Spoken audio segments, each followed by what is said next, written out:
Good afternoon, everybody, and welcome back inside historic Keyworth Stadium, where tonight Detroit City FC squares up against one of the new kids on the block, Sporting JAX, alongside my broadcast partner, David Dwayhe.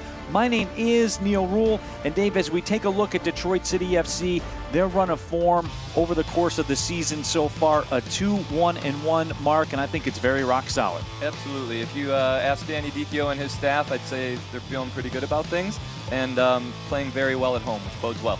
And as they always seem to do here at Keyworth, last time out, of course, for Detroit City FC, a 0-0 draw at Rhode Island, a very solid result. Our player to watch brought to you by the Finnish Long Drink, Darren Smith. And Dave, give me something. We talk about him all the time. He's tied for the most goals in all of USL Championship. Why is he elite at scoring goals? It's probably a little vague to say it this way, but he's just got tremendous goal-scoring instincts. He finds a way to get on the end of balls that, not all players do, and he's got that poacher's finish to him. He certainly has had that all season long, for sure. 4 goals on the season already. On the other side, for Sporting JAX, we talked about it, the new kids on the block. No wins, 4 losses, a draw. But David, I'll tell you this, they're going to get it together at some point very soon. The roster's too good not to. Yeah, you watched that last match, and they are figuring it out. They are definitely a better team than their record indicates. They're a new kid on the block, so it takes a minute, but I think they're going to get it going eventually and make a point tonight, I'm sure. They have a lot of talent on this roster, as we talked about. Like this man, as a matter of fact, the player to watch for Sporting JAX, Kieran Sadlier. Now, this is a guy that's played in EFL League One since 2018. He's a high-level player. Yeah, tremendous pedigree. Unusual for this level of play to have a guy that's coming in with that kind of background, and he's off to a strong start. A lot of goal contributions already. He's going to try and make a big impact tonight. Also played for the Irish U21 national team as well. A couple goals on the season. So when we come back, we will get you the starting 11s. And of course, we will kick it. Detroit City FC, Sporting JAX. We have it for you coming up next.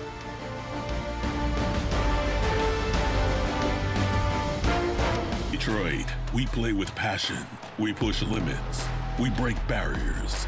We never back down. At Alumnify, we bring the same relentless energy to your finances. No hidden fees, high-yield savings, tech-driven tools. Checking that keeps it simple. Because winning isn't just about game day. It's about every decision you make.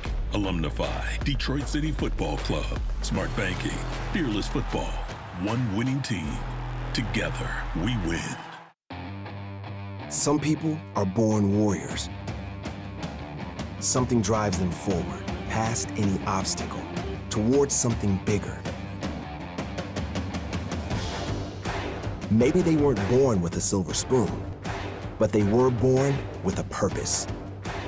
At Wayne State University, we take this drive and turn it into so much more, so they can become warrior strong. Join me as I take a deep dive into the least insulted ticketing app in history, SeatGeek. Did SeatGeek invent the ticket? No, but we do make them work. Drum roll, please. Ooh, how do I use the Seat View feature? It shows seats with a pole blocking the view. Don't buy those. What if I want to sit behind a pole? Buy those. Join me as I bore you to death with a series of interviews about a ticketing app that just does what it's supposed to do.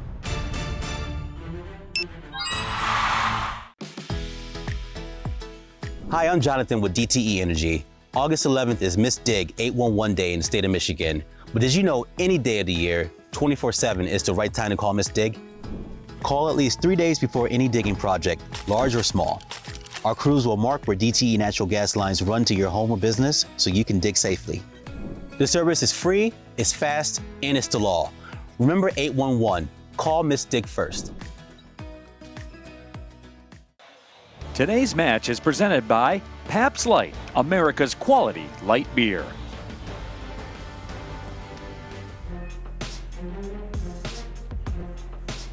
Welcome back inside historic Keyworth Stadium. Let's take a look at the Detroit City FC starting 11, brought to you by Detroit Medical Center, the official healthcare provider of DCFC. They're going very young today, David. Yeah, sounds like the youngest they've fielded this season. 4-2-3-1. It's been working for them. It's a system the players are becoming accustomed to, and if it ain't broke, don't fix it, right? And on the other side for Sporting JAX, and their lineup brought to you by Fort Pontchartrain, a proud partner of Detroit City FC. you see a lot of European influence in that 11. Yeah, and I think if you look at their last match against Tampa Bay, they started to find their footing defensively. I'm sure they're going to try and stick with whatever strategy they employed there. Can't lie, too. The kit's pretty sharp. Oh, I'm man. going to be honest about it. It is a great kit. And it's a nice contrast today. I like the aesthetic. Yeah, the announcers like that, too. Not that anybody cares about that, but yeah, nice contrast to it, and, you know, makes for a good visual. Detroit City FC will have the possession to get things going. 54 degrees here at the opening of the match, and this is about as good as it's going to get for the players this season. Wind about 9 to 10 miles per hour.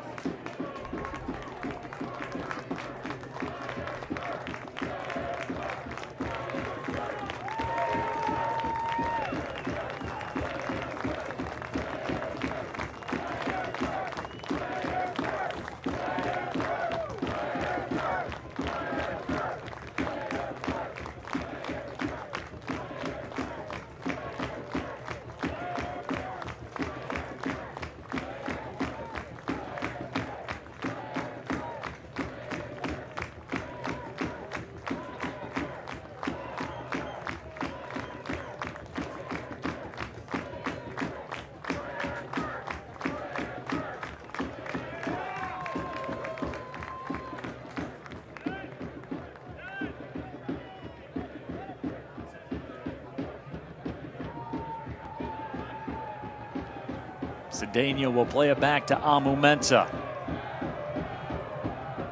Amu Mensah pings one down the pitch. Christian Oliveras getting the start at the keeper spot. Played for St. Louis City 2.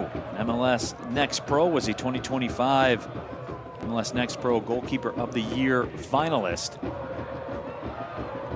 Very young, 24 years of age, but that 6'5" frame, it's easy to like. Oh yeah, that's what you hope for in a goalkeeper. That ball crossed towards the back post. Yamazaki will track it down. He sends it out to the middle. Sporting JAX, the early control. Amu Mensah sends it out. Sporting JAX really forward. Yeah, to start this match. Off the bat. City pinned him in initially, but they're going for it.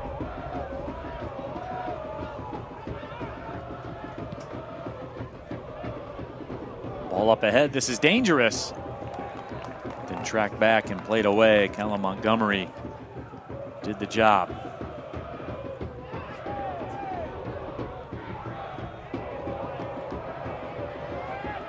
Darren Smith, the target, getting in the mix. Nice ball forward from Alex DeLu in his first Keyworth start. That ball pops free. Sadlier had it for a second. Carlos Herrera, keeper for Detroit City FC. A very crispy .50 goals against average, 83% save percentage, 3 clean sheets already for Herrera. The numbers are there. Great start for him this year, and I think if you're paying attention to the way Detroit City's been trying to play it, one of the greatest qualities in his game that they've been calling on is his ability to play with his feet, finding that attacking flank player with a thoughtful pass and generating the attack. Danny Dicchio certainly happy with the numbers Carlos Herrera is putting up this season. There is Danny Dicchio in his 3rd season. He's an assistant for Toronto FC and MLS, also an assistant for Sacramento Republic. Played at every big level the game has to offer. 20 goal scorer in 75 matches for Queen's Park Rangers. Spent time with Sampdoria in Serie A. Played at Sunderland. Then back into the Premier League. Pretty much checks every box, right? It's a pretty good resume. I remember as a kid watching Manchester United season reviews, and he was on the goal scoring end at Old Trafford. So can't say that about too many people. No, walking the earth, no doubt. Exactly. That pass to Yamazaki, a little bit overcooked by Montgomery. Wind has calmed down. It was getting up there around 10 to 12 miles per hour, but right about the time the match started, the flags just kind of fell over, not much action. This is, if you're a player, this time of year especially, when you're expecting some colder temps, I think this is about as ideal as it gets. These guys are loving it. What a ball. Oh, that ball sent across. Here comes Juve. Juve, the left foot blast, and the stop is made. Oliveras. A pass from Alex DeLu on a string. Worm burner out wide to Matez Juve. Picking up that second ball, which Detroit City want to do. Great wide ball from Alex DeLu, and Matez can hit it well with both feet. Great strike, great save. Oliveras had to go up, punch that one away, but Detroit City FC, their first set piece. Kobe Hernandez-Foster gonna swing this in. Sherwin-Williams corner kick. Hernandez-Foster sends it in. That's headed. It's off the post. It's in the back of the net. Darren Smith, of course.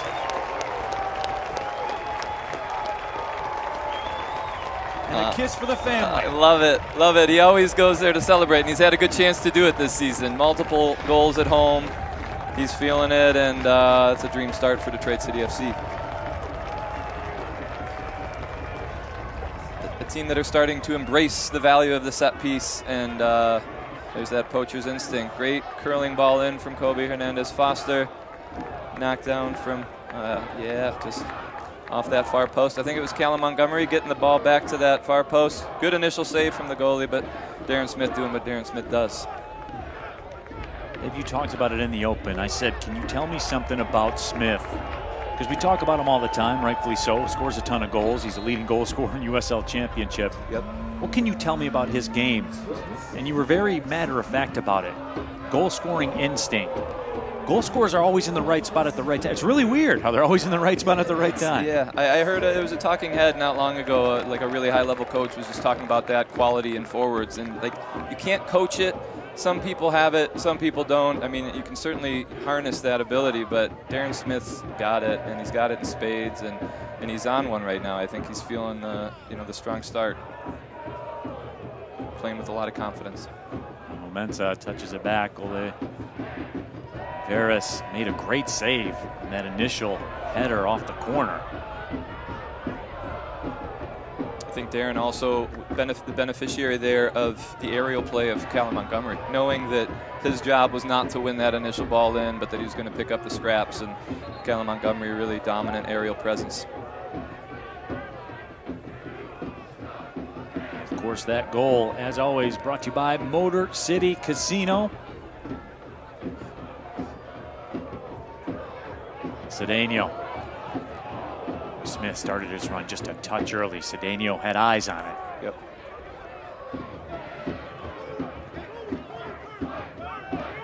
Blue. Kobe wings it across. City with some room. Ball up for Darren Smith again, just over top of the foot. Great look there from the left foot of Tommy Silva, who has really started to grow into his position this season, coming from that MLS Next world where there was always a little bit of a question, could he adapt to a new league with a little bit more physicality? And gosh, he's really been a great story for Detroit City FC this year, and you see why. That educated left-footed cross, almost connecting with Darren Smith. Great ball in. As always, replays brought to you by Fago. Just underway here at Keyworth. If you're just joining us, you missed a lot already. Neil Rule, David Dwahey here with you. Happy to have you along for the ride. The crowd is buzzing. Darren Smith. The early goal for Detroit City off a corner.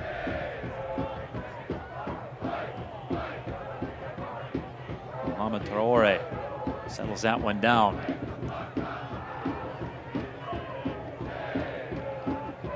Suma Oru played that one up ahead. And this will be out for a corner.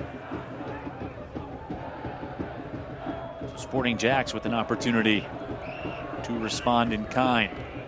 They've got good size. They send some good big bodies forward. They're going to try and do what City did on the other end. Create a chance here. You see Brian Edwards in the middle of the screen there at 6'5". Towering above. It's not a bad target if you're taking that corner, right? The customary jostling for position going on. Edwards played for the Blackburn Academy. Spent a lot of time in League One over in England. Corner a little overdrawn, I guess you could say.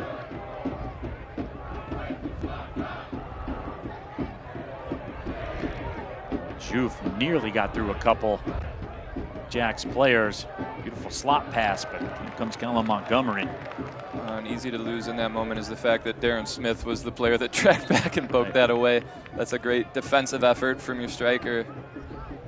Go ahead, sorry. This portion of the broadcast brought to you by Alumnify, smart banking, fearless football, one winning team. Alumnify, a proud partner of DCFC. Yeah, I think look at little moments over the course of the game that can add up in a major way. Having your goal scorer track back into his own box to poke a ball away that could lead to a goal-scoring chance. Those are the little moments that create a winning team. You know, that's what you build off. Montgomery played it away again. So Daniel with Kobe. Might work anyway. DeLue nearly found Darren Smith, and now he did, but the flag is up. Very close. Just had to wait for that ball to hit the ground so he could kind of half volley it forward for Darren Smith there, but just offside.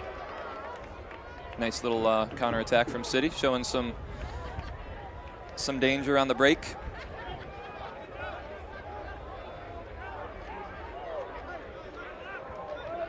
The officials here today, Elvis Omanovic is the head referee, Jacob Little, the first assistant, as that ball comes into the 18. Second assistant, Andrew Stefanik. The fourth official is Ryan Homick. We always like to talk about Ryan Homick, the unfortunate victim of circumstance there. That fourth official, you catch it from both sides. Yes. Yeah. Some games I think are worse than others, but you always expect a little bit of grief. You're the closest person to complain to. And the only one available. The only one available. Right. And you have to justify something that you didn't necessarily do.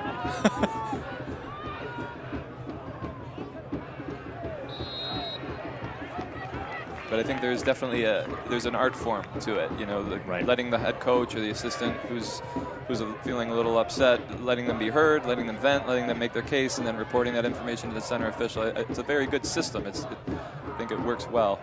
Juve trying to send it into Darren Smith.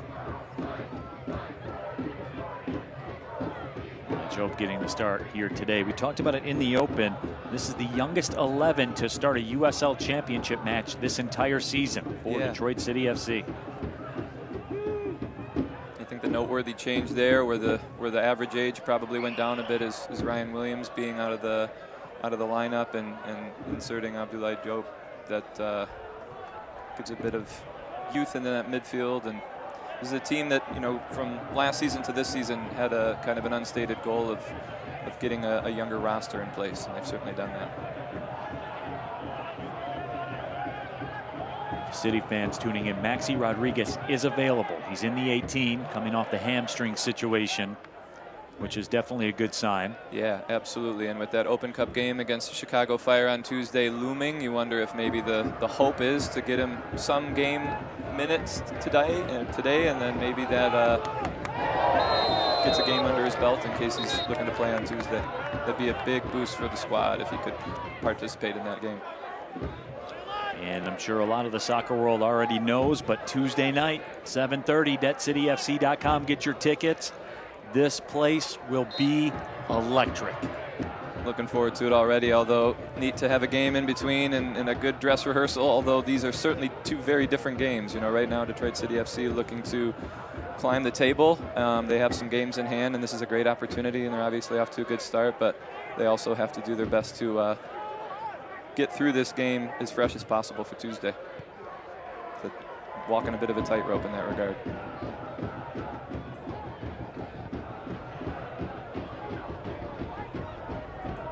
Edwards pings it up. Mensa goes up. I mentioned it earlier on the offensive end, but you see there defensively, Callum Montgomery is a beast in the air. Absolutely. I mean, there is no. He's had an impact on this match here today already. And you have a player like Devin Mumensa, who is the player that traditionally was spoken about as the the aerial monster for the Detroit City FC backline. Now you've got two guys that are very, very comfortable challenging, even when they're up against exceptionally tall forwards. Set piece for Sporting JAX. They are moving numbers up ahead into the box. And now some space on the wing. Chipped up ahead into the corner. Rossiter couldn't quite get on the end of it. Rossiter, product of the Liverpool Academy at 6 years old. Made his Liverpool debut at 17. Scored a goal in that match, the second youngest player in Liverpool history to score a goal, only behind Michael Owen. Wow. That's a good short list to be on. We've been saying that a lot. There's a lot of good short lists to be on with a lot of the people participating in this match today. Yeah, and you see from them they've had some very bright moments. This is not a, we spoke before the broadcast that this is a team that the record doesn't necessarily reflect what they're capable of, and they were very unfortunate. I think it was like a last-second go-ahead goal from Tampa Bay in their last league game. So, they're showing why they're in this league, and they're a very, very capable side. Montgomery sends it across. This portion of the broadcast brought to you by Motor City Casino. What a passage of play there from Darren Smith out to Atez. Juve has room. Puts on the brakes. Couple defenders run out at him. Juve tried to spin away.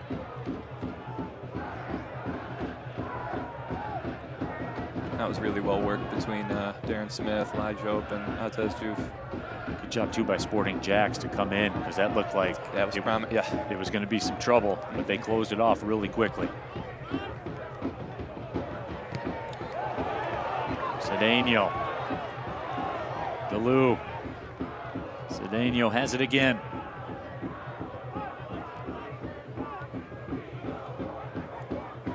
Kobe in some space, chips it ahead, looking for Darren Smith. He gets on the end of it, catches up to it, tries to cross. What a clever pass from Kobe Hernandez Foster there in behind for Darren Smith. Oliveris, and to make sure he got it, he did. It's been neat kind of watching Alex Deleu and Jessiel Cedeno combine a few times already. I think they're very similar players. They're really creative, clever, quick, fast-acting players, and I think they've kind of started to find each other instinctively. They had a nice little combination there that ultimately got Kobe into some open field. So keep an eye on that, see how those two continue to coalesce. Ball sent up, and Herrera able to scoop it up.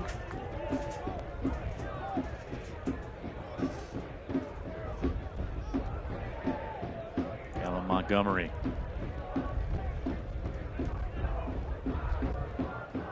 Montgomery played his college soccer at UNC Charlotte. He was a first-team All-American his senior year. 4th overall pick by FC Dallas in the MLS draft back in 2019. Played for the Canadian Olympic qualifying team in 2020. If I'm not mistaken, when he was at UNC Charlotte, I think he had some overlap with Maxi Rodriguez. Probably did, yep. Yeah. Reunited.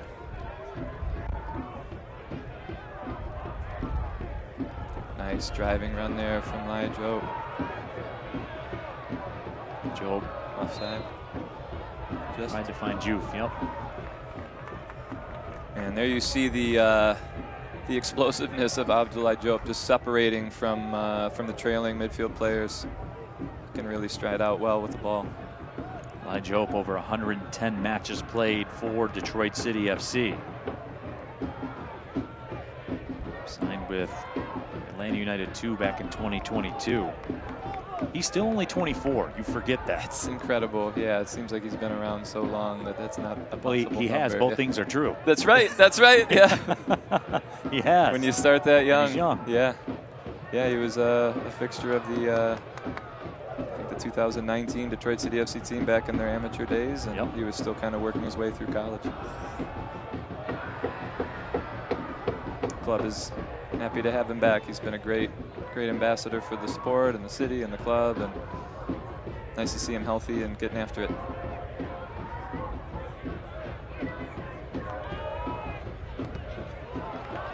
Jope's a competitor too. Like he runs hot sometimes. Like yeah.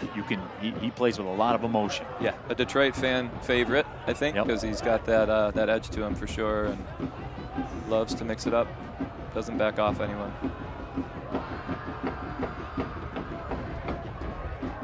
You've touched it up. Sporting JAX gain control. Ball's given to Montgomery.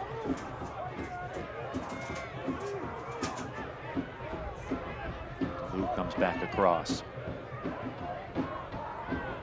See Kobe Hernandez Foster just dropping into that pocket, getting on the ball a lot, and I think we saw it last year when he joined the team kind of in that second half of the season, and he's really picked up where he left off. He's a player that these Detroit City FC guys look to find first. He's a very, very capable holder of the ball, and they look to play through him whenever possible. Yamazaki through a couple of players. Joe Atez with it.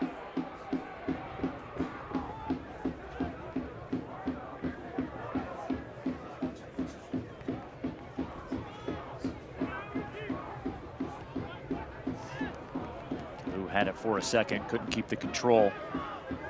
Nice job working back to break things up a bit. This portion of the broadcast brought to you by Old Nation Brewing Company, celebrating 10 years of independent and respectfully brewed beers.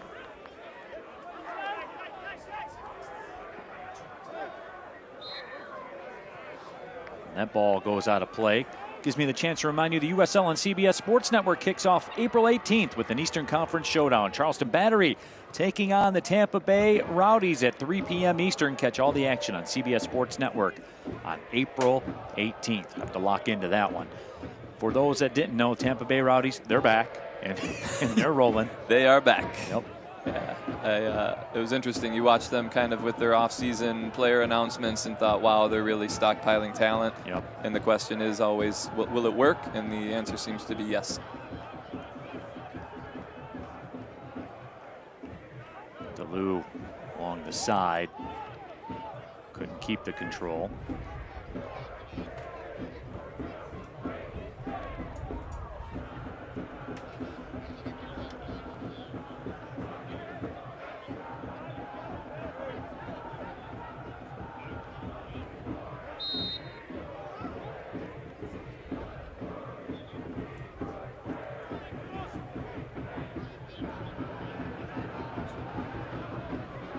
Mensa been shaken up for a second.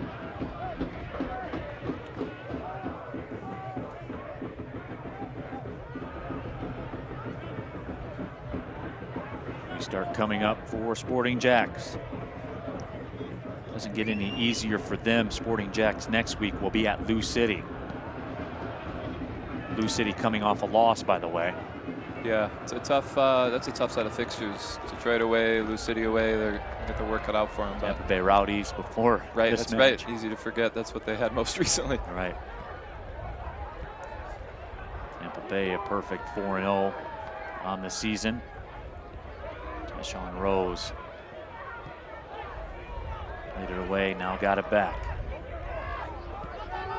Rose played at MLS Next Pro for Huntsville City.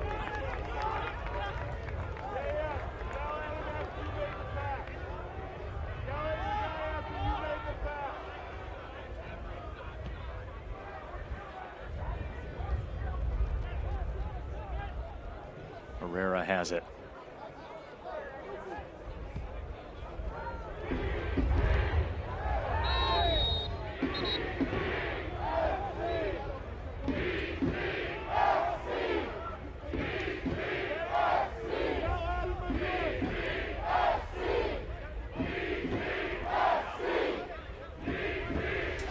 Darren Smith got the party started in the opening moments of the match. Montgomery with the header. Darren Smith right there on the spot. And it overshadows a tremendous save there by Christian Oliveras, but Darren Smith was right there. Yeah, what an effort to get a hand on that, to paw it off the post, but unfortunately it bounced in the path of the guy that expected it might land there. I always feel for a goalie that makes a great first save and then it ends up in the back of the net.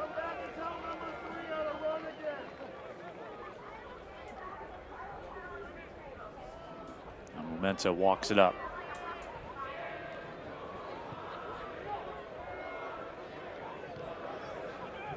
Jacksonville starting to apply increasing pressure here. City doing well to build out in those situations. A few times it's happened, but definitely coming close to sneaking a steal in a good area.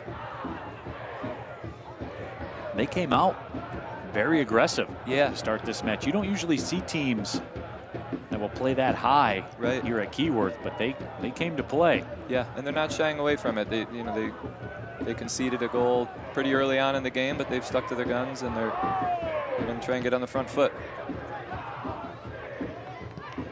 That goal officially came in the 6th minute by Darren Smith, who came into play, tied for the lead in USL Championship goals scored. Great start to his account this year.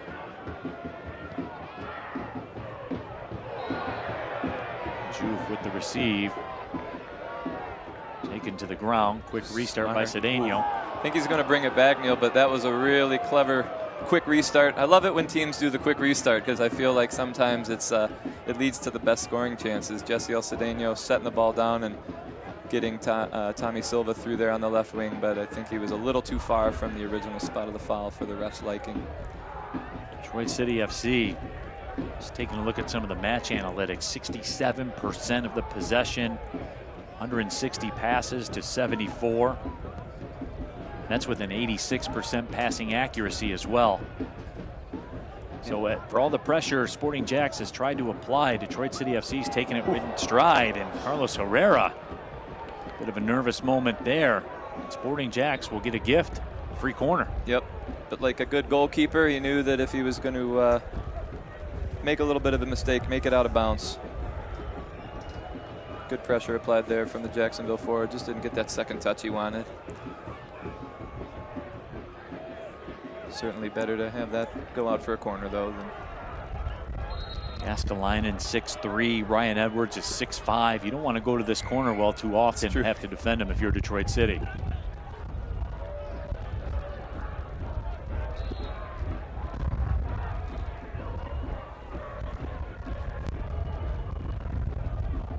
Ryan Edwards looks like Victor Wembanyama up there. Like he's just like a whole head level ahead of everybody else. Definitely stands out, and it's always interesting to watch players like you see Haruki Yamazaki there and Tommy Silva. I mean, these are not tall defensive players, but they can still make it difficult just by being pests in there. And that ball driven in. Drawing fouls in that case. The foul was called.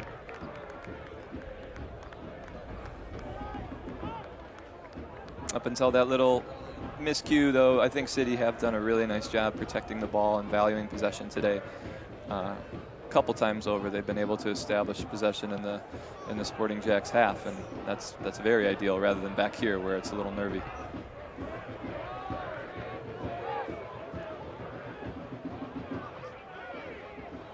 DeLu sends it back to Darren Smith. Toe pokes it ahead. Alex DeLu crosses it on the other side. That ball, courageous effort. That ball goes out. Detroit City FC. Jesse El Cedeno in the gang. They're making some beautiful music offensively here today. Really nice combination from Darren Smith and Alex DeLu there. Great dangerous cross. Ends up kind of bouncing away from goal. Jesse El Cedeno tried the spectacular. Didn't quite come off, but I think he's that kind of creative player that tries stuff. And, you know, why not? The first touch he took, you could kind of tell he was queuing himself up for it. Only Jesse El Cedeno would try something like that, but only Jesse El Cedeno would pull it off. So I'd like to see some freedom for him to try those kinds of things. We could have our first booking. Gaskalainen, as soon as he heard the whistle, put his hands up in the air. Yeah, little off the ball stuff there. I don't know if there was. Came away from the ball. Yep. This portion of the broadcast brought to you by Wayne State University, proud to be the official higher education partner of Detroit City Football Club. Yellow cards brought to you by the Save a Law Firm as well. Emil Gaskalainen, 6'3" forward, played his college soccer at Long Island, transferred to Akron, scored 66 goals in 99 matches. Wow. That's 2/3, Neil. Absolutely. That's some nice math. That's impressive.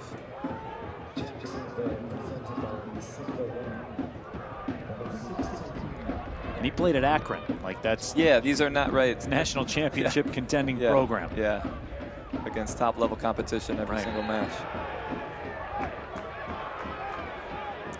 City play quickly. Aaron Smith spinning in a circle twice. Skateboarding world will call that a 720. That's right.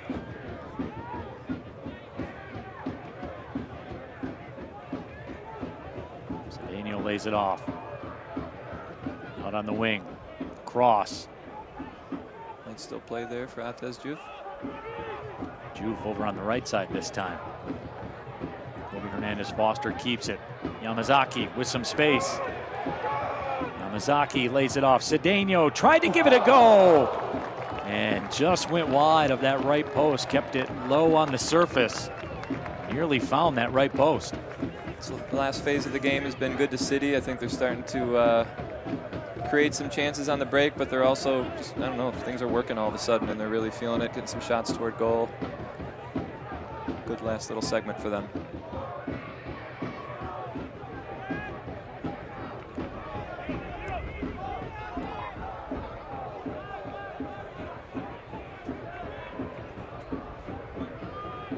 On that last sequence, the ability for Haruki Yamazaki to kind of tap into his midfield qualities and be a dynamic player going forward, even though he's playing in that right back position.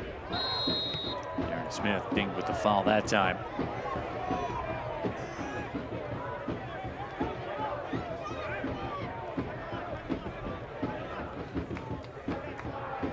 Well, Dave DeWahey, a little over a half hour into this one, what are you seeing? Well, you know, a dream start for Detroit City FC. I think the game's certainly settled down a bit since, but I feel like they've probably had the lion's share of the chances. But it's a one-goal game, and Sporting JAX have certainly benefited a few times over from applying pressure, so they have every reason to feel like they can get back into this game. I think both teams are probably somewhat happy with it. Sporting JAX would prefer to be even, I'm sure, but other than that, they've given about as much as they've taken, and it's been a pretty open game. I think this last 15 minutes of the half are where, you know, Detroit City are going to try and make a move, I'm sure, and put themselves in a good position at halftime, but nothing's safe yet.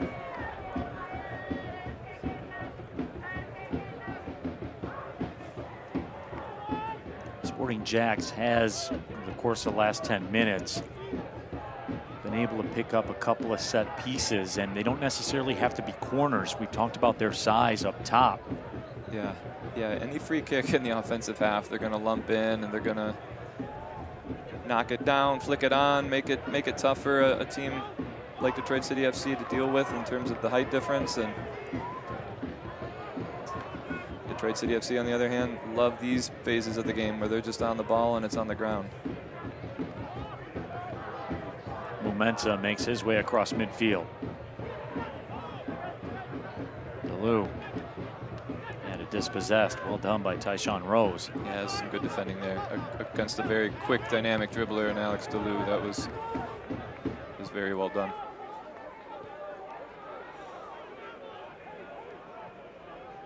See City put a lot of faith in Carlos Herrera. He's rewarded them for it with his comfortable play out of the back.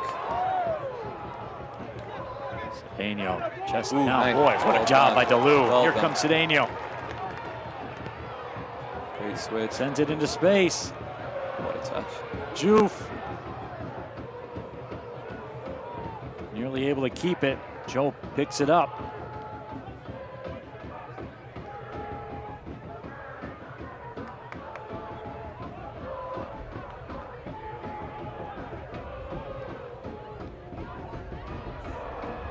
Cedeno taken down. Official says play on. Throw coming up for City.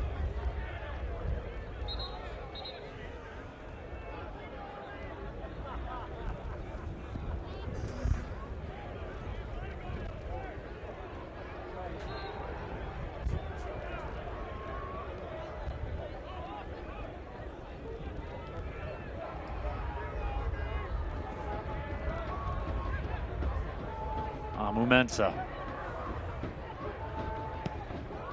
Zaki looking for Darren Smith.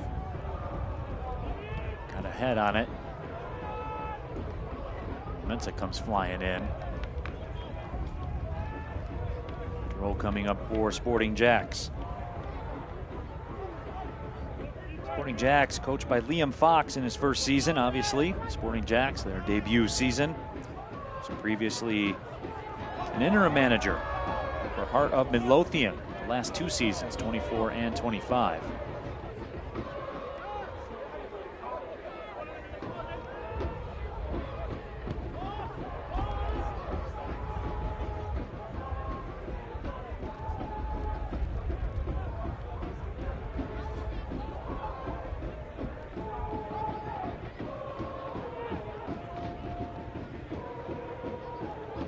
Couldn't gain control of it. Here's Ryan Edwards. Pumps it down the pitch. Slightly overcooked. Goal kick up coming for Carlos Herrera. Love Carlos Herrera's story too. Went to Monterey Bay as a trialist back in 2022. And that whistle will go against Sporting JAX. Herrera went to Monterey Bay as a trialist back in 2022, played 34 matches for Monterey Bay from 22 to 24. Just a self-made guy, and here he is now at Detroit City FC. Of course, that seems to run in the family with keepers for Detroit City FC. It does. A lot of self-made guys. It does. Nate Steinwasser comes to mind. Yep. I feel like, you know, it's that's the profile they look for, I guess. Not a bad character quality to have. That's in the battle. That's impressive. I didn't know that about Carlos Herrera. It's pretty exceptional to get that many games in the season that you were a trialist for. Herrera had 5 clean sheets last year, has 3 already. Yeah, I think he's feeling it right now. He's off to a very good start. His communication and relationship with the back line is working very well, and as we've said a few times now, he's so good with his feet and the way they're building out of the back. It's worked really well. Might be a corner kick here for City. I believe it will be. Oliveras did everything he could do to try to keep that in play. I like the athleticism of Oliveras. Yeah, he's got that. 6'5". Yeah, he's spry, he's quick off his line. That was an incredible save that, you know, ultimately led to the first goal for Detroit City FC, but just to get a hand on that, push it off the bar, was pretty remarkable.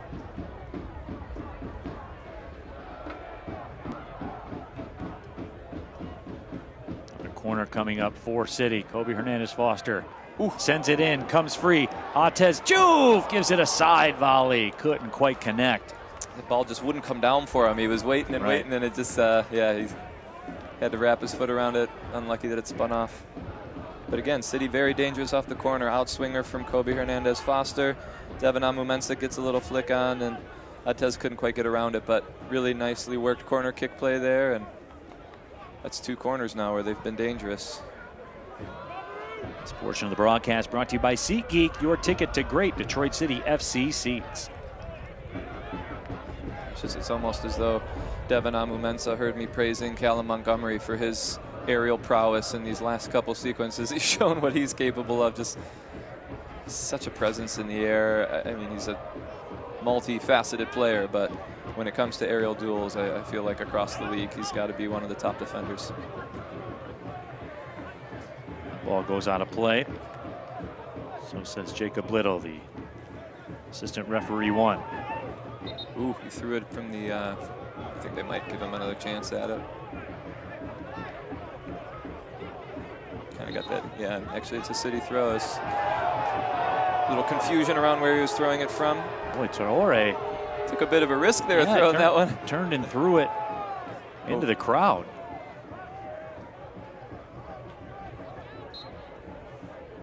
Yeah, I thought initially they were going to just let Jacksonville throw it again, but yep. Testing his luck a little bit. I think that'll probably be the last time he gets away with that, but maybe the ref was sympathetic after the misunderstanding. Yamazaki tosses it in to Cedeno. Great. Boy, Cedeno great in tight space.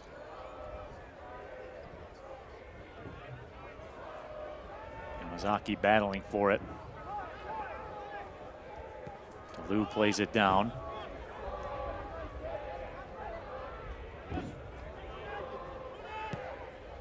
Great ball.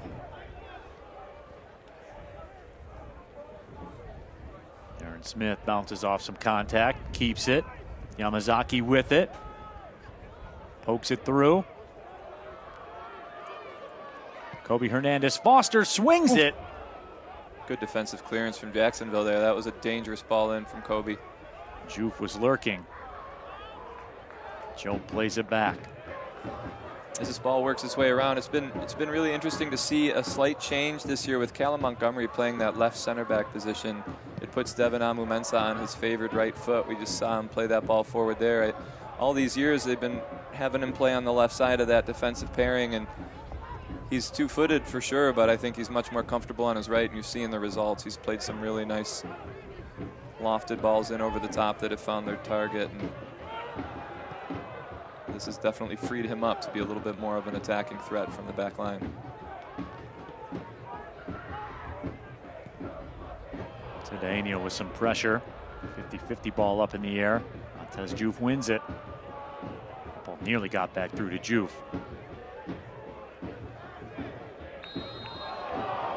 That whistle will go against Detroit City. This portion of the broadcast brought to you by DTE Energy. Score energy savings this spring by visiting DTEenergy.com/saveenergy. Rule David DeWahey here with you. 42nd minute, Detroit City FC, a Darren Smith goal off a corner in the 6th minute. DCFC's made it stand up.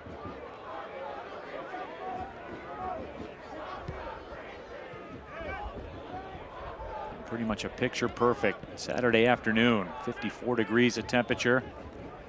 Players need to remember this one in July when it's 105 out there on the pitch and 92 degrees. And that is another booking against Sporting JAX. And that will be Ryan Edwards. Yellow cards brought to you by Seva Law Firm. He kind of comes through the back of Jessiel Cedeno there into his leg, and the ref was in a great position to see it. That's a ball that I think defensively you got to maybe you get there and you stop, and he didn't stop, and with the difference in mass there, it was always going to be in his favor. So referee punishes it with the card, and we'll move on. Jessiel Cedeno, very adept at drawing fouls.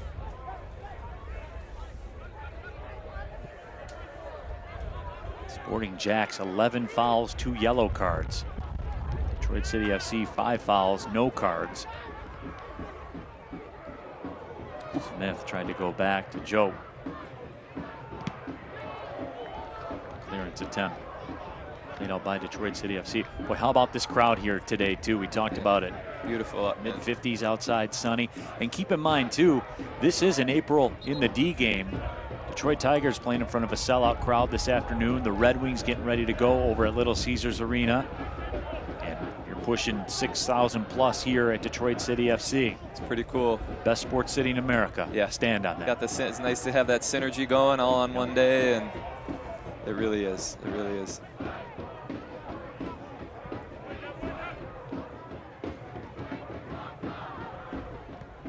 And one of those hoped for times where all the teams are strong and doing well. For those that are in season. As Foster swings it up, Montgomery. Herrera will take no chances. Cedeno. How about Cedeno there? In the mix against Sumo Oru. He's 6'2". Cedeno is not 6'2". He's less than. He's less than 6'2", but he came away with the possession. Yeah, he's a sneaky one, and I think, as good as he is on the ball and as crafty as he is in tight space, he's also a player with a tremendous work rate and somebody that has some pretty impressive defensive ability, just being sneaky and smart about it. And you saw it there. He finds a way.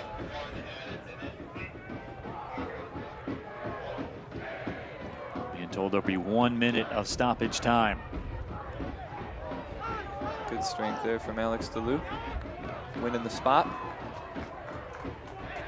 you know, City are not tall, but they have a lot of players like Jesse Cedeno and Alex DeLu who have a lower center of gravity, and they use it to their advantage. You saw it there. You can still hold off a bigger player.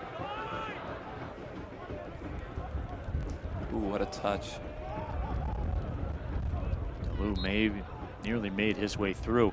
No, and David, that's a good point, because for the people like me that didn't necessarily go near the Human Science Center in college. I was, as a matter of fact, very far away from those types of buildings. Right. That's a great point.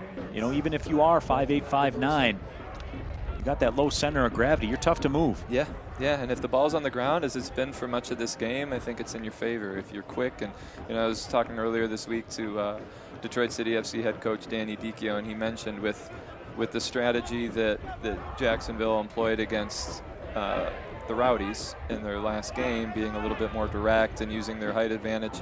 You know, a way to combat that is to keep the ball on the ground and be quick and darty and hard to pin down. And I think, you know, you see that in the lineup with guys like DeLu and Jesse and Atez, and I think you know, it's a good way to go. It's a good way to combat that physical disadvantage in the height category.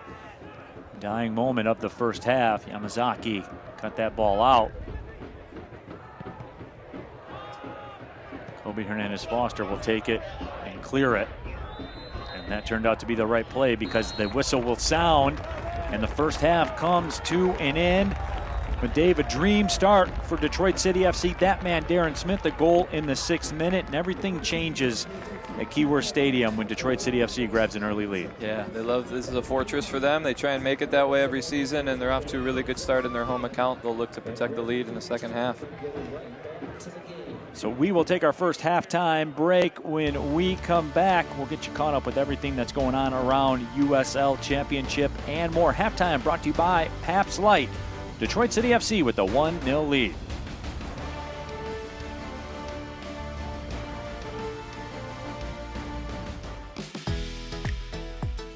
Hi, I'm Jonathan with DTE Energy. August 11th is Miss Dig 811 Day in the state of Michigan. But did you know any day of the year, 24/7 is the right time to call Miss Dig? Call at least 3 days before any digging project, large or small.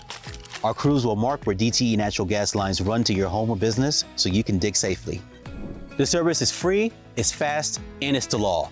Remember 811. Call Miss Dig first. Here's Smith again, the chip! Give him 2!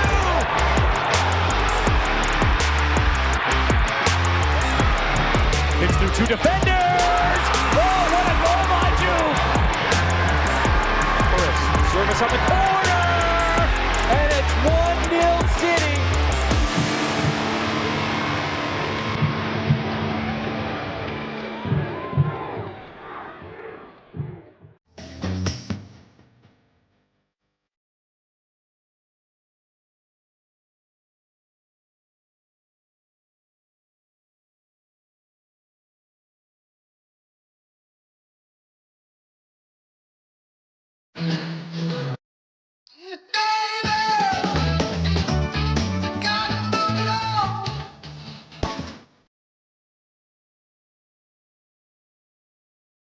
In Detroit, we play with passion. We push limits. We break barriers. We never back down. At Alumnify, we bring the same relentless energy to your finances. No hidden fees, high-yield savings, tech-driven tools. Checking that keeps it simple. Because winning isn't just about game day. It's about every decision you make. Alumnify, Detroit City Football Club. Smart banking, fearless football. One winning team. Together, we win.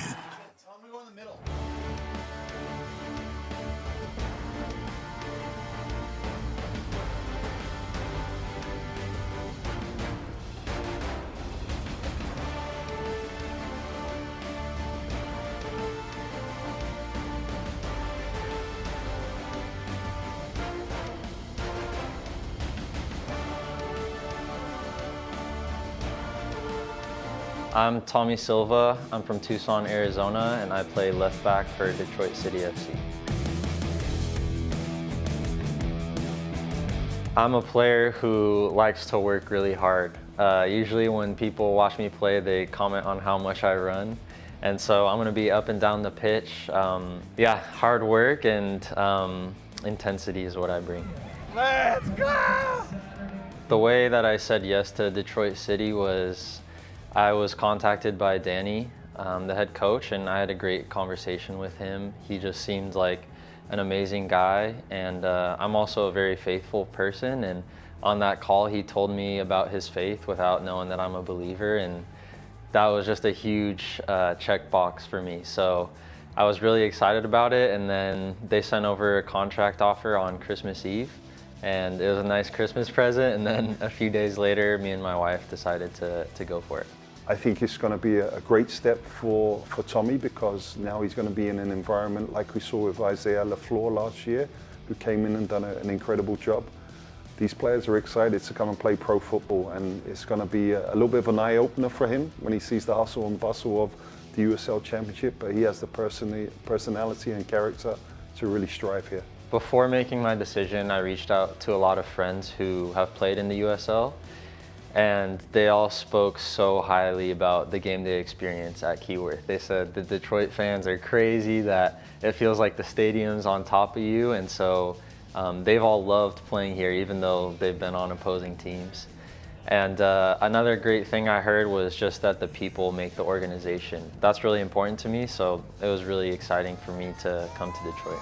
I've absolutely loved being here so far. The guys are so welcoming and funny, and it's cool to me to have so many veterans and so many experienced players on the team. I haven't really been around that much, and so that's a really fun experience. And then they're just a good group of guys. They're really funny, always joking, and they have a lot of good chemistry already, so I'm excited to be welcomed into that. I'm just so grateful to be at this club, to see that the ownership group has invested so much over the years, and now I get to reap the benefit of that from playing for DCFC, so I'm just excited to get started.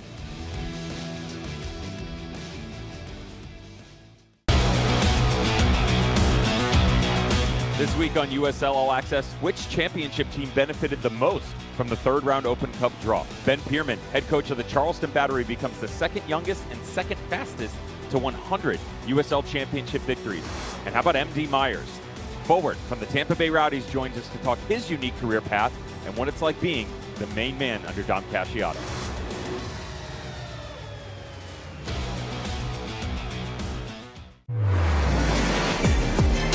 The header is down! It's in! Charleston takes the lead and stops! Nice ball, sent in! Doubles the Rowdies lead!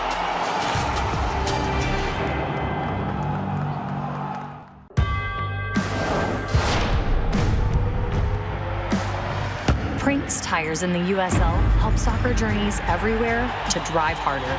From city playgrounds to suburban sidelines, from early mornings to late nights, from fun with friends to winner takes all, from the biggest fan to the biggest heart. And at every turn, Prinks Tires will be there for the long haul. Pain doesn't care who you are or why you hurt, but pain can be mastered if you know the way. Fight back with Tiger Balm's legendary herbal power. Trusted for over 100 years, our proven blend of camphor, menthol, and essential oils tames pain with the strength and speed of the tiger, so that you can rise above pain and get back to living. This is the way of the tiger.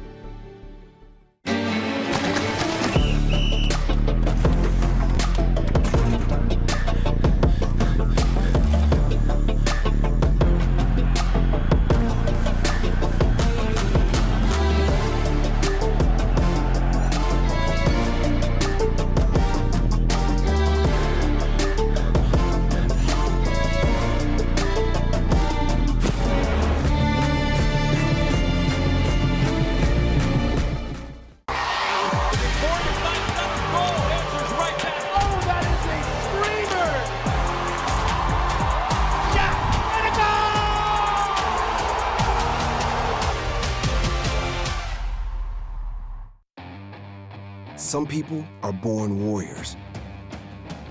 Something drives them forward, past any obstacle, towards something bigger. Maybe they weren't born with a silver spoon, but they were born with a purpose. At Wayne State University, we take this drive and turn it into so much more, so they can become Warrior Strong.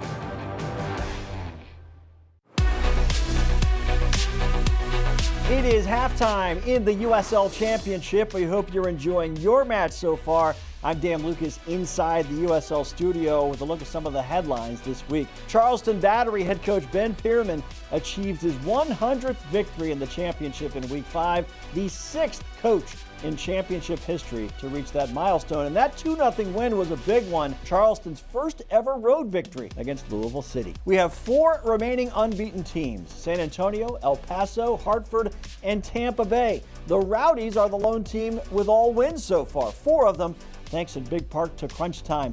4 goals scored in the final 15 minutes of matches plus added time, and 5 goals scored by substitutes. So our USL Championship Coach of the Month is no surprise. Dominic Casciato of those Tampa Bay Rowdies. Casciato helped rebuild that roster during the offseason and right now has everything working as planned. National broadcasts coming up in the USL Championship. Charleston Battery hosting those Rowdies next Saturday, and USL Cup El Clamico style, Rhode Island and Hartford. That match is on the 25th. Both of those matches are on CBS Sports Network. We're getting closer to the second half. This is the USL Halftime Update. Let's get you back out to your match.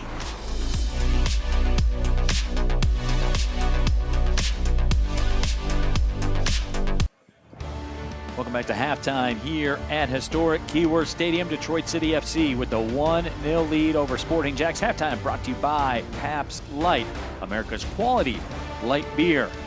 Will David DeWahey here with you. Let's take a look at what's going on all around USL Championship this weekend as we check out tonight's schedule.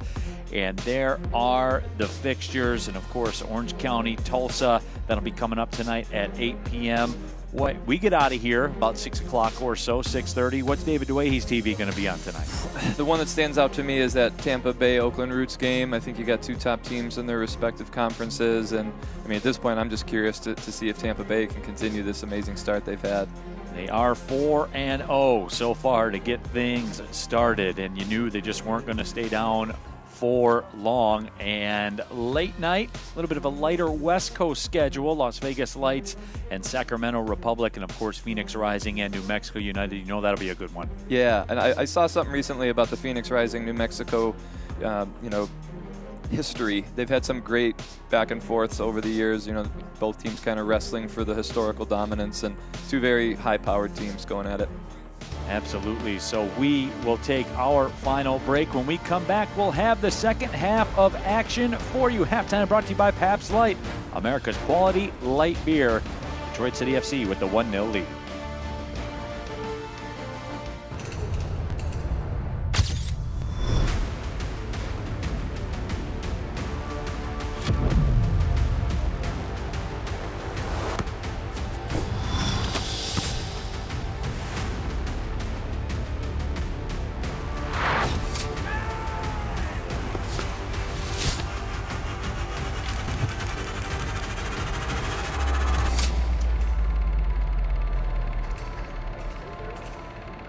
In Detroit, we play with passion. We push limits. We break barriers. We never back down. At Alumnify, we bring the same relentless energy to your finances. No hidden fees, high-yield savings, tech-driven tools. Checking that keeps it simple. Because winning isn't just about game day. It's about every decision you make. Alumnify, Detroit City Football Club. Smart banking, fearless football. One winning team. Together, we win. Hi, I'm Jonathan with DTE Energy. August 11th is Miss Dig 811 Day in the state of Michigan. But did you know any day of the year, 24/7 is the right time to call Miss Dig? Call at least 3 days before any digging project, large or small. Our crews will mark where DTE natural gas lines run to your home or business so you can dig safely. The service is free, it's fast, and it's the law. Remember 811. Call Miss Dig first. Soccer, soccer, soccer. Watch it at Detroit's premier soccer bar, the Detroit City Clubhouse. We have domestic and international. Soccer, soccer, soccer. Enjoy cold beer. Don't forget to pies. The Detroit City Clubhouse. Perfect for birthday parties and corporate events. Detroit City Clubhouse. Detroit's home for soccer, soccer, soccer. Today's match is presented by Fort Pontchartrain, proud to be the official hotel partner of Detroit City FC.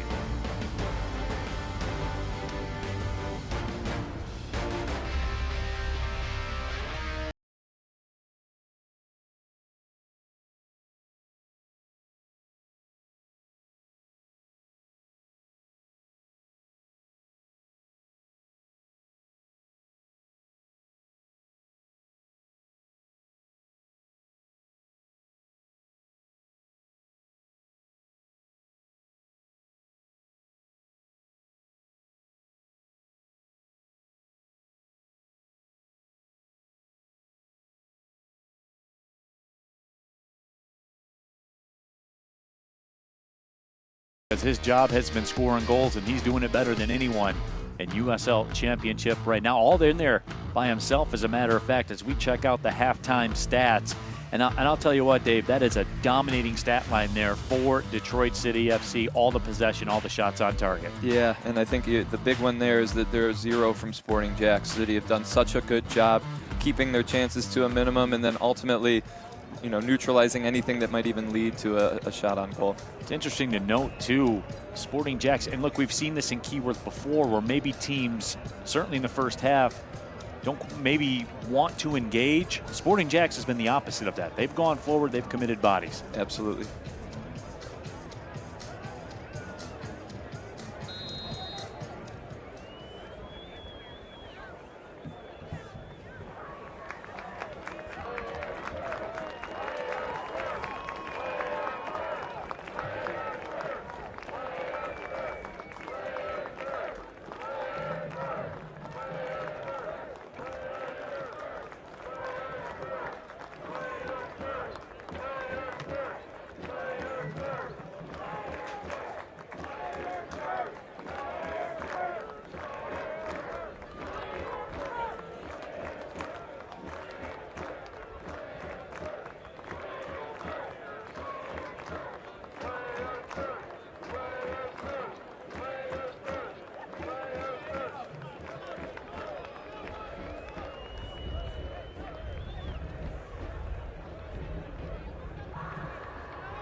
Sadlier will play it back. Sporting JAX, their first touches of the second half. Neil Rule, David DeWahey here with you. It's been a fun one so far. This portion of the broadcast brought to you by Fago, proud to be the official pop of DCFC. Mizaki takes it away. Has to go the other way with it. So, Dave, what does Sporting JAX have to do here in the second half to kind of crack this code? I think we saw off the kickoff something that might be a key to success for them. They got a ball in deep. They won the first flick on. They were able to get a little bit of that territorial advantage that sometimes, teams benefit from. I think they, far too often in the first half, anytime they got it in the city half, it just didn't amount to much. And I think they got to find a way to raise their level of intensity a little bit, maybe try and just, make the game in some ways a little uglier and be a little bit more direct and use that height advantage. That could be a way through for them. But I respect the fact that they're playing it on the ground for the most part and trying to break through, by playing soccer. So we'll see, if they kind of sway one way or the other in the second half. But I'm sure they're going to try and just ramp up the intensity a little bit. And they're down a goal, they got to go after it and chase the game. Maybe if we put it in real estate terms, acquire real estate and then develop it. Well said, Neil. That's brilliant. I get about one a match, and that was it. So don't expect a lot from me in the second half. Profound, my friend. Come on, Comrie will swing it back. Amumensa. And there you see, this is pretty indicative of what Sporting JAX, they are willing combatants here this afternoon. Yeah, and another thing worth mentioning, I think they've been pretty effective when they have pressed. They're picking their moments. They know that you probably can't go the full game that way, and yet they've had some success with it. So maybe they'll go to that well a little bit more in the second half, try and trouble the City backline, especially when they're maintaining possession in their own half. Good job by Oliveras. Well done by Tommy Silva there. Giving Carlos Herrera the option of picking it up. Talking about some of the higher level college players featured in this game. Tommy Silva was a third-team freshman All-American at UCLA. Yeah, quite a program to have come from, and he played a lot there. You know, I think that says something too. We were talking about the player that was at Akron earlier and the numbers he put up and how impressive that is. I think Tommy Silva, defensively speaking, had a similarly decorated collegiate career just in terms of minutes alone. Silva played for Real Salt Lake on a homegrown contract.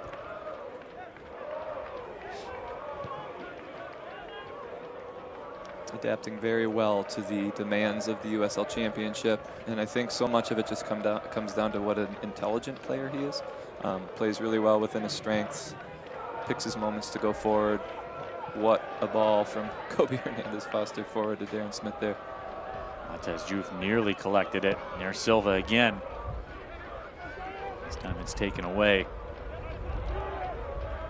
Mensa directing traffic. And we haven't said Abdoulaye Diop's name too much today, but the few times we have, he's made himself he's come up big in crucial moments. There was a nice defensive intervention there, kept the ball for his team. He's quietly had a very good game for himself today.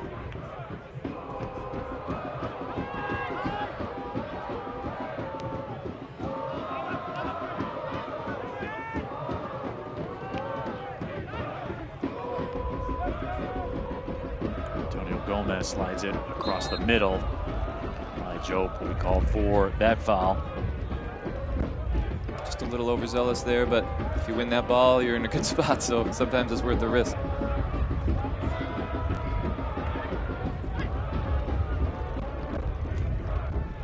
Nice little touch. Murray with a good job again.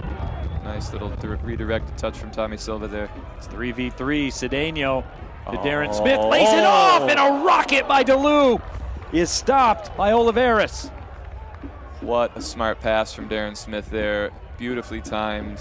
Great run from Alex DeLu. Everything about that was really, really well engineered and well executed. Unlucky not to get a goal out of it, but a great save.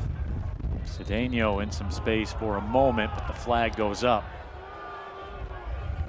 Let's check that build up out again. It's really well done. Great diagonal ball forward from Jessiel Cedeno, and just that perfectly weighted layoff from Darren Smith. Struck first time by Alex DeLu. That was some high-level soccer, Neil.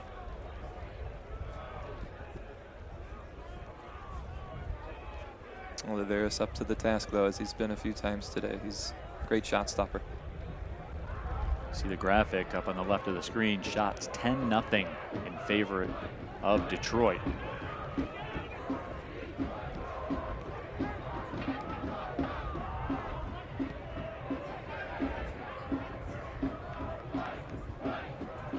And again, Sporting JAX has forced Detroit City FC to play from the back line a lot because of that pressure. Yeah, and in Carlos Herrera, Detroit City FC have the ultimate safety valve. They've used him time and time again. You saw that ball he played wide to Haruki Yamazaki there, just a pinpoint, a little chipped pass. He's got a pretty full locker of passing range, and you know they're very comfortable giving him the ball even when he's in under a little bit of pressure. Montgomery bumped off the ball. Not bad for a trialist right. From Carlos Herrera. I love those stories. Yeah, that is so cool. Alex DeLu, kind of the same story. Schoolcraft. Yep. Kind of made his way up to USL League Two at Oakland City back in 2021 and 22. Yeah, it's those late bloomers that are a little bit underrated. They got a chip on their shoulder, a point to prove. I mean, I think you see it today. You've seen it multiple times from Alex DeLu. He's as strong and capable as he is. He's a very humble player. He works for his team. Just the kind of guy you want to build a team around. And that foul will go against Callum Montgomery. Foul at midfield there. And he got kind of both hands into the lower back area. Askelainen. It's the one that went down. This portion of the broadcast brought to you by Alumnify Smart Banking Fearless Football. One winning team. Alumnify, proud partner of Detroit City FC. It's brave from Tommy Silva there. Great read, great initial read from him.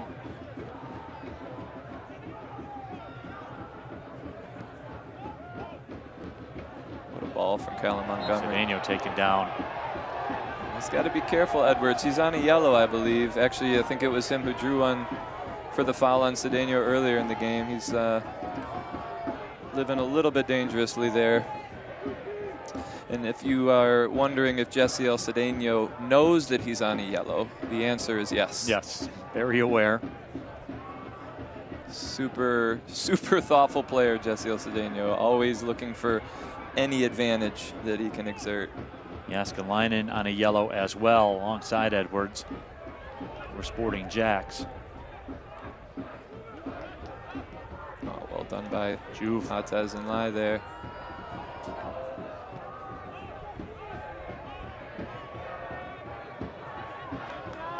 Mensa will collect it.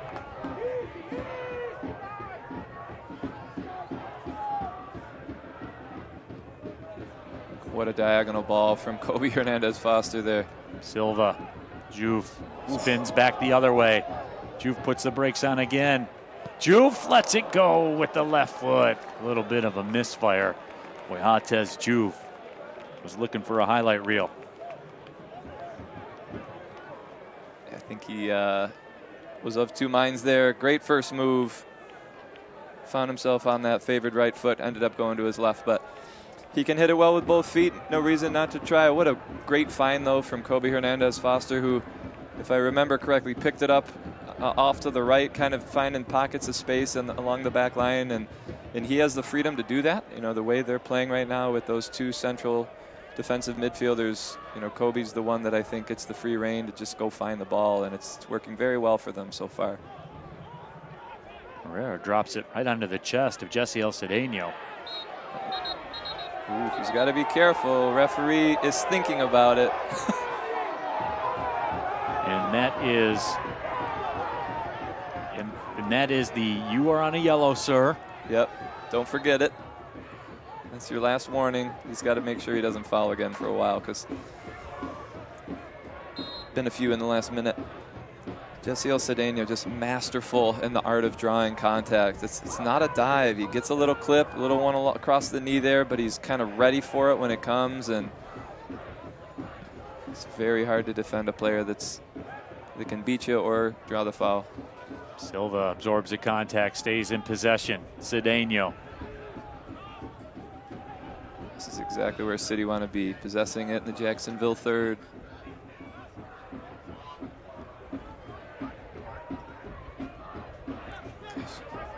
Kobe Hernandez-Foster just unflappable in there.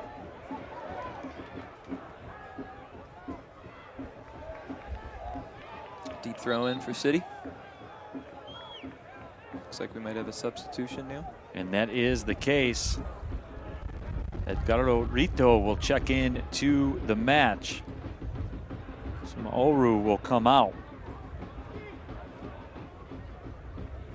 Rito, the 5'9", 30-year-old from Venezuela, over 155 USL Championship matches played, scored 7 goals during his stop in Oakland back in 22-23.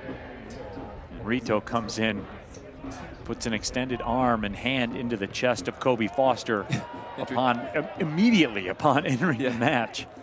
Just wanted to get up to the speed of the game, introduce himself to his opposite.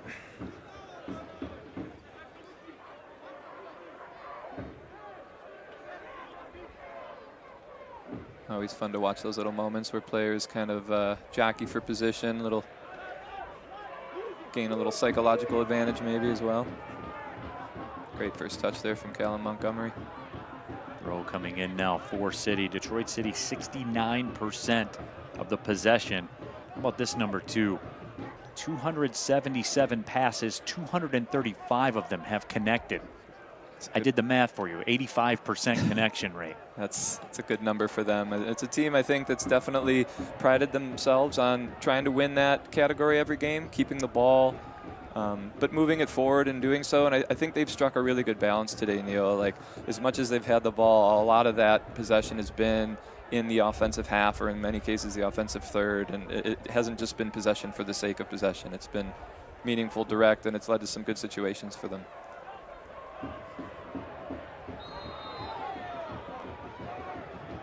Joe ran through Thomas Roberts.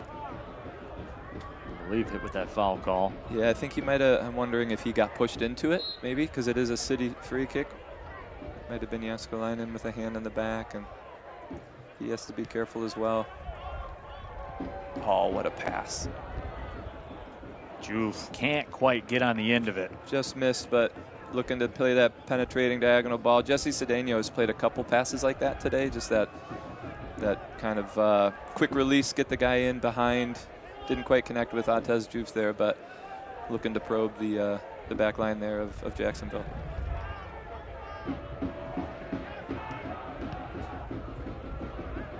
Jesse Cedeno today. And that whistle. Brave Devin Amumensa takes exception.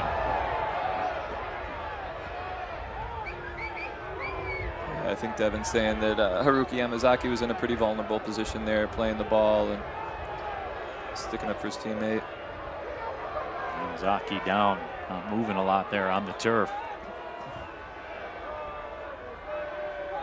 I don't know if we're going to see a card here, but Sadlier. The one that committed the act. Let's see it again on the Fago replay. Yeah, kind of extended a little bit of an arm into Haruki, and it wasn't really looking at the ball at all, which is, I think, maybe where you're putting yourself at risk of a card because you're endangering the other player. And still not quite sure if the ref's going to issue one. It seems like he's wanted to have a conversation with Sadlier for a while, but we'll see what happens here.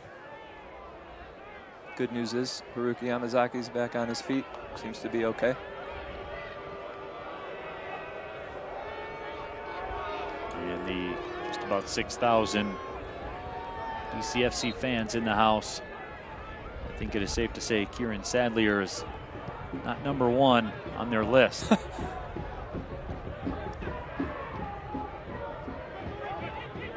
He's going to have to earn back their trust and admiration. Right. Neville. Nice. Did back heel.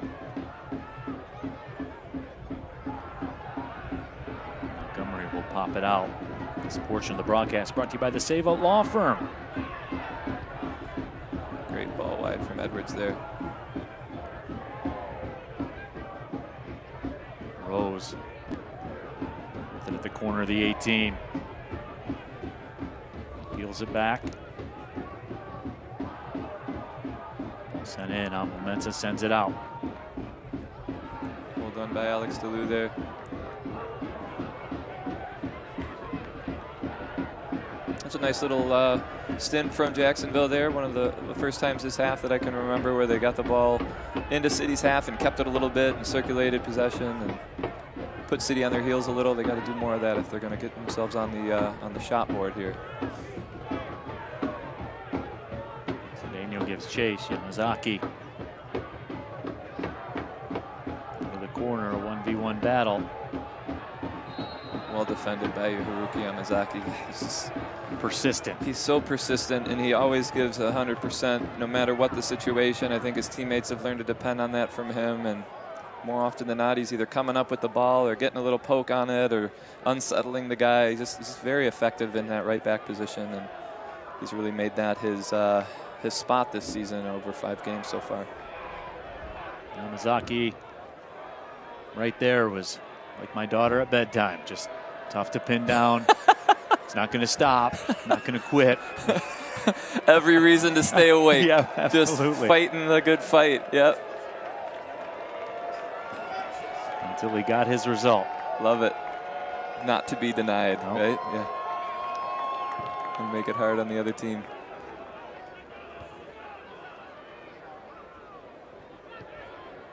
Mensa heads it down. This could be dangerous.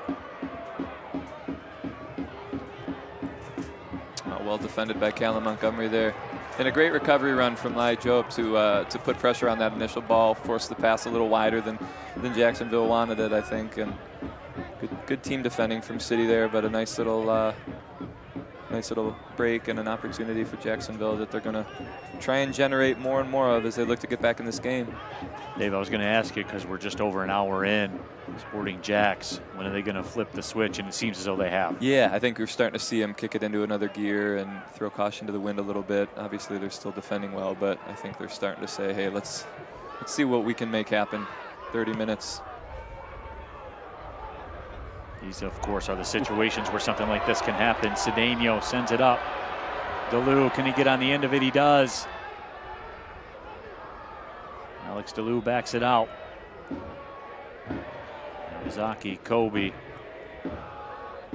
DeLu. Kobe steps across. Very nice. Alex DeLu whips it in, and Cedeno was the target. And Cedeno might have been hit with a foul. Nice little bit of combination there between Kobe, Hernandez Foster, and Alex DeLu led to a very, very dangerous cross. We see it again. Kobe wide to DeLu on his favorite right foot. Great curling ball in. Jesse El Cedeno just unable to get to it. Fouls in the process of reaching.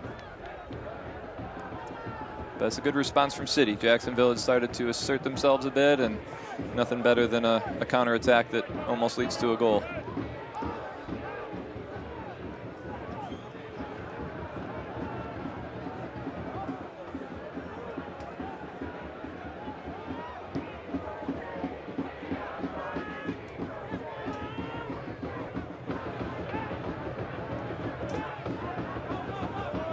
Fox, I believe, will another substitution together. Boy, Hates Juve goes down. And this will be a booking. They're spreading out their yellow cards well. That was a tactical foul there that stopped the fast break. Harvey Neville will go in the books, of course. His father, Phil Neville, manager of the Portland Timbers. MLS. Speaking of Neville, had a stint with Inter Miami. Played 11 matches for them. You've taken down that booking brought to you by the Seva Law Firm. And this portion of the broadcast brought to you by Strategic Staffing Solutions. Dita Armstrong will come in.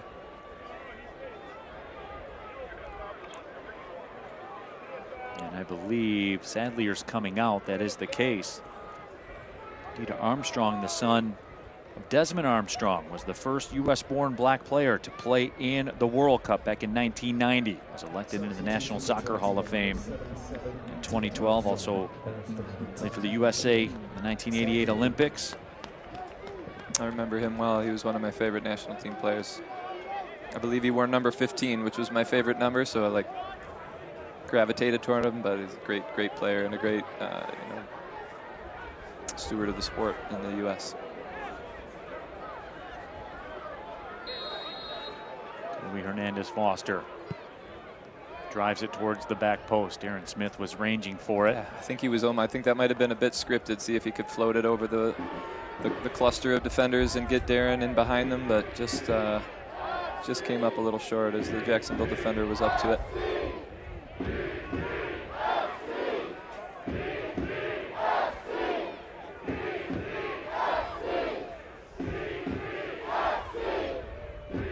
Well done by Alex DeLu getting in the back. Oh, DeLu lays it off. Darren Smith had it. A couple defenders run at him. Yamazaki. Kobe Hernandez Foster made a bid. Good bid for it. It was pretty compact in the Jacksonville box there. I think a curling shot from outside was the way they were going to score. That was some really nice little interplay with a lot of traffic around. Yamazaki out to Hernandez Foster. Nice curling effort with his left foot. I'm sure he would love to hit that one again. Maybe it's a case of having calibrated and he'll find himself in that area again. But that's a spot that he likes to shoot from. Alex DeLu will come out to a very nice hand from the Detroit City FC faithful, and as well he should. He ran a great race here today. He really did. That's well said. And he, I think they've found game after game that Alex DeLu is always going to put in a shift for you. He works really hard on both sides of the ball, and he definitely was a part of a lot of things that went well for City today. Chisholm Egbo-Chulam comes in for Detroit City. Yeah, it's a cool substitution because I think, you know, the typical substitution would be Chisholm for a player like Darren as a striker, but with Darren still on the field, I think we're going to see Chisholm in that more of that like attacking midfielder, number 10 role, play just underneath. He's a super versatile attacking player with a lot of experience, so he can play multiple positions, but I have a feeling we're going to see him playing in that false 9 role, like just underneath Darren Smith. Juve on the wing, 1v1. Atez Juve lets it rip. Boy, he is just, when he gets the ball at his feet, you stop what you're doing and you watch. Yes, yeah, he's so good at creating separation and is that inverted winger where he gets onto his favorite right foot. He's just such a threat. That one got out away from him a little bit, but definitely created the space he wanted to there. And when he's at his best, he creates those chances and puts them away.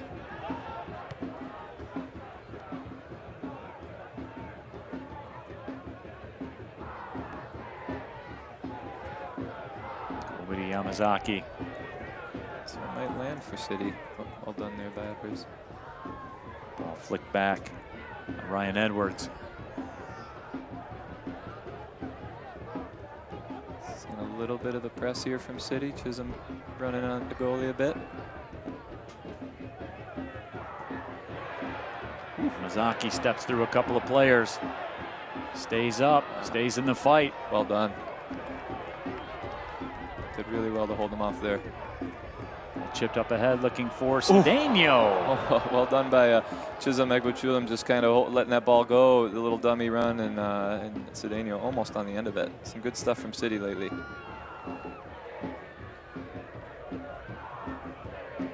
Yamazaki playing one of his best matches. Yeah, he's played for Detroit City here tonight. Been really strong. Armstrong hit with that foul call. See that floated ball and really delicate little chip from Darren Smith. Chisholm wisely lets it go, and were it not for that extended toe, I think Jesse Cedeno's in a great spot. Ball sent up for Egbo-Chulam. He puts his head down, he goes. Oh, what a move. Cuts across.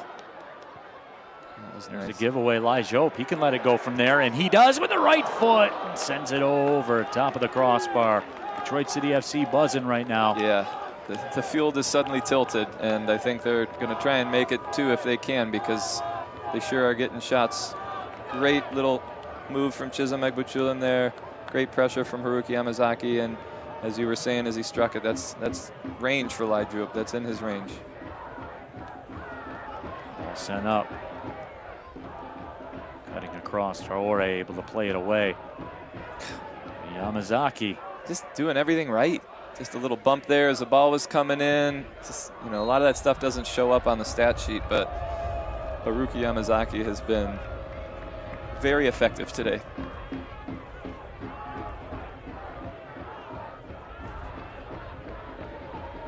That Egbo-Chulam substitution by Danny Dicchio.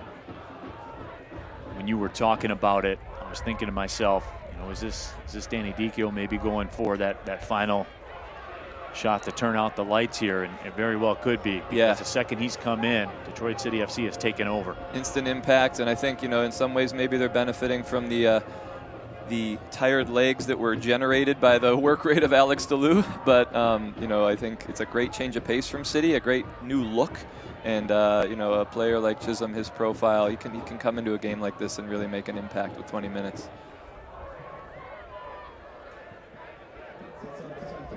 73rd minute. Neil Rule, David Dwahey here with you. Happy to have you along. 6th minute goal by who else? Darren Smith. Detroit City FC has made it stand up. Dominating performance so far here for DCFC. Atez Juve Silva running with him. Silva back to the top. Lige Hope. Kobe. Ooh. Goes. Cleared away.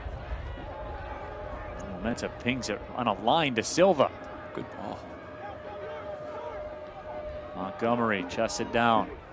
Steps through. Egbo-Chulam in tight space. Atez Juve. Atez Juve gets it back. what a defensive play from Edwards there, but what a little interchange between Chisholm and Darren Smith and Atez Diouf. Gosh, that was fun to watch. That was intricate, Neil. Great run forward from Cal Montgomery. Great little touch from Chisholm. Little 1-2 between Diouf and Darren Smith, but Edwards up to the task there. Great poke away from him. It'll lead to a corner, but you'll take that over Atez Diouf being in on goal. That was a great play by Ryan Edwards. He stood tall and gotten dirty today. Like he's doing the work inside that box. And as Foster floats it in, coming off the line, Oliveras makes the grab. Well, if you could build a center back in a lab, yeah. it would be literally Ryan Edwards. Yes. Ooh. Perfect height, experience.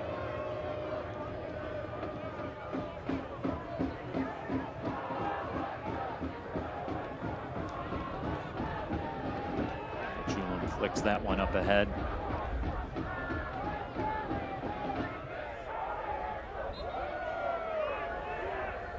Bounced up a handball on a Jesse Elcedena there. Breeze is picking up a little bit again. Not a ton though.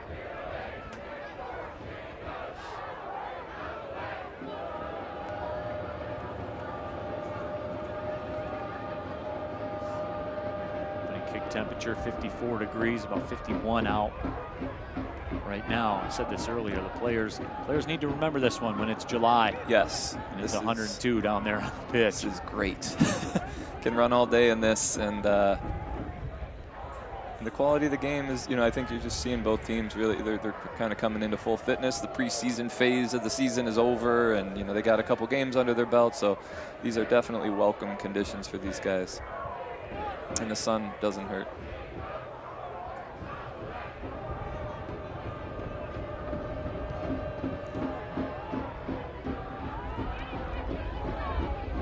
Cedeno tried to work his way in, and that ball's taken away.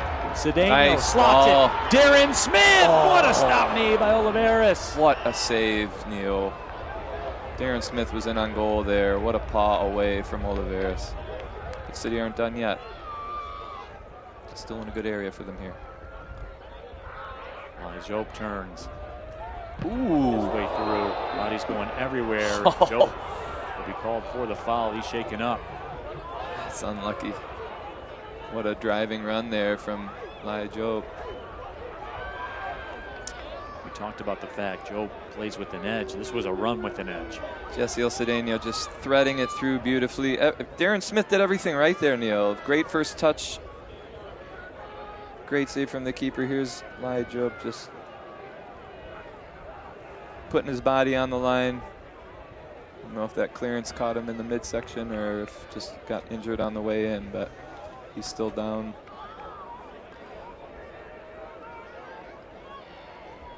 Detroit City FC athletic training staff out to tend to Job.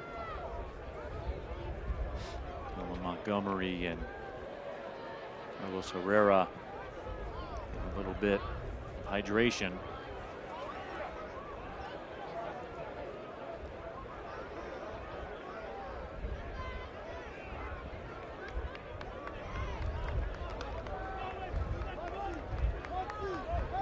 Detroit City FC continues to have that 1-0 lead. They've had 69% of the possession, lion's share of the passes. Pretty much all the measurables. Shots are 10-1. And it's been entertaining to watch. And really both sides too. Credit Sporting JAX hasn't ended with a ton of quality scoring opportunities. But they've come in here, they played soccer. Yeah, it takes two good teams to have a good game in terms of quality like this. And I think, like you said, a lot of credit to them.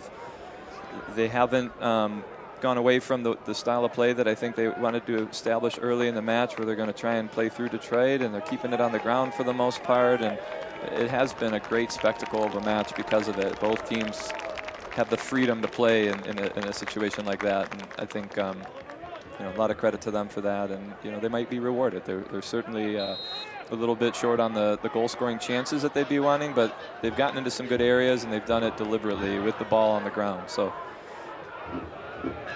definitely the crowd's been treated to a good one today. And there might be more goals in it. Silva pops that one out of play.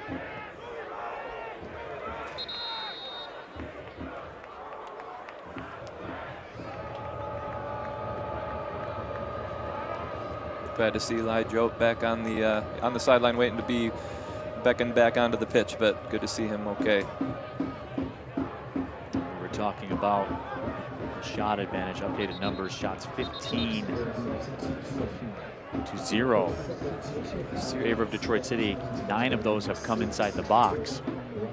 And that just goes to show you Christian Oliveras, how well he's played here today. Single-handedly has kept his team in the match. Yeah, that last save against in the one-on-one with Darren Smith, that's the kind of save that, you know, if Jacksonville end up getting anything out of this game, whether it's a tie or a win, you look back at that moment and say that was pivotal. Really kept them in it with a chance. Great reaction save. Again, takes it away. And wins a throw-in for his gosh, everything he's done today. Just been top class. I feel pretty comfortable saying that. This is Haruki Yamazaki, one of, if not the best match he's played for Detroit City FC. Yeah, and it's saying something because he's had a really good season. I mean, he's had a lot of strong individual performances. He's been perfect over there. Yeah, he just hasn't put a foot wrong. He's been great on both sides of the ball. Stepping through, Nita Armstrong. A couple of substitutions. We'll get you caught up with those in a second. There's some space into work. A beautiful ball set up, and Mensah came over. What a block. We got a goal kick too. What a block. What a lunging tackle from Devin Mensah there. You know, and that's soccer for you. That could have been that was a really great almost for Jacksonville. Here they haven't registered a shutout game, and they could have very easily equalized there had it not been for the heroic defensive effort of Devin Mensah. And a nice follow-up from Haruki Yamazaki there. Gosh, what a block.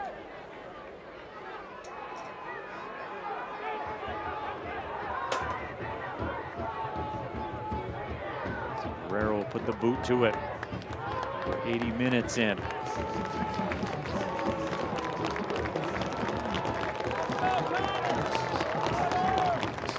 Rutz will come into the match, as will Aiden Stanley. Jessiel Cedeno out, Lai Jope out. Jessiel Cedeno put his skill on display here today also.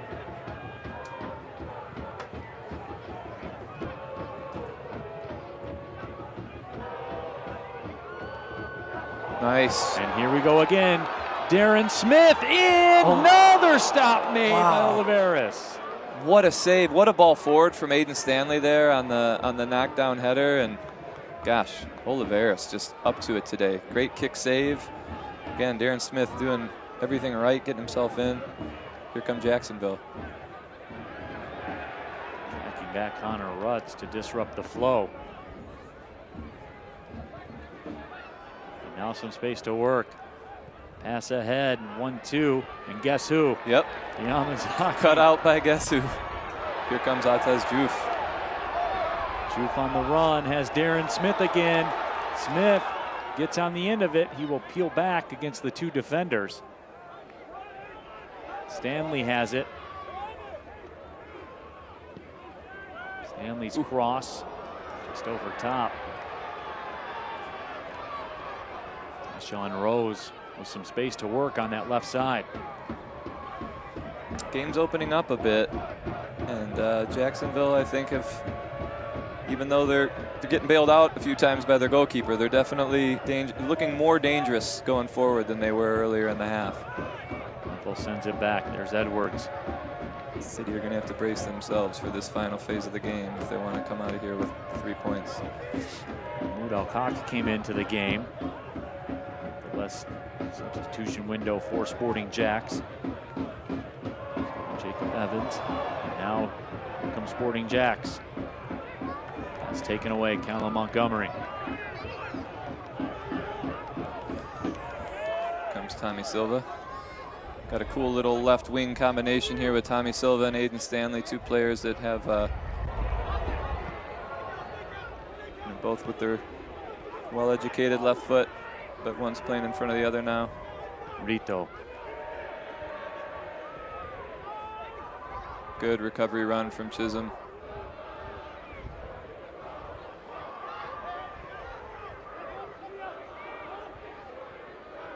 Thomas Roberts.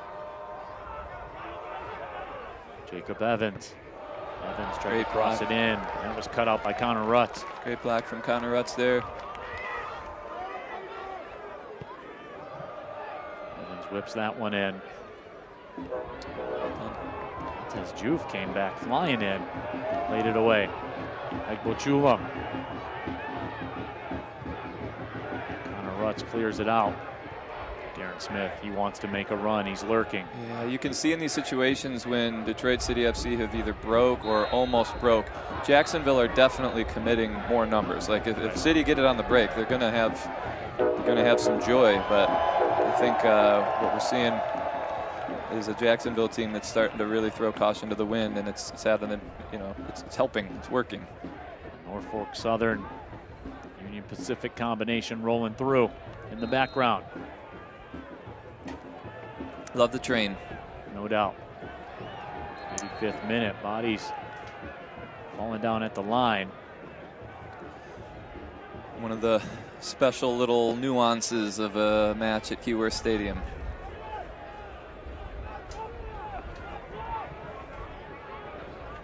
Remember, if you want to get involved, the stadium's being built as we talk.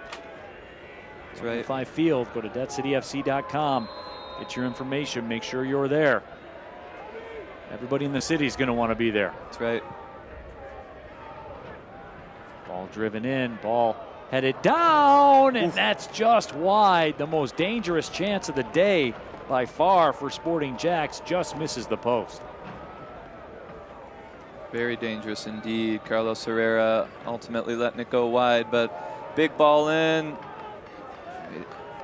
2 headers and an almost. They've been good in the air. Not surprisingly, they got great height, but they're also stepping it up a notch a little bit, playing with that end of game desperation to try and get a goal, and it's working. It's definitely put City on its heels a little bit.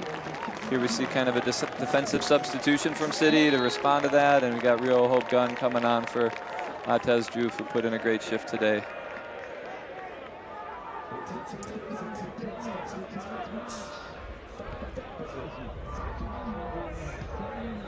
Mensa pops that one up in the air. I think the addition of Rio Hope Gunn has allowed Haruki Yamazaki to take a slightly more midfield position, a slightly more advanced position, if you will, and Rio will play that right back that Haruki was playing. Kobe Hernandez Foster has Silva as Aiden Stanley. Might just play with it in the corner a little bit as we're getting into those final minutes of the match.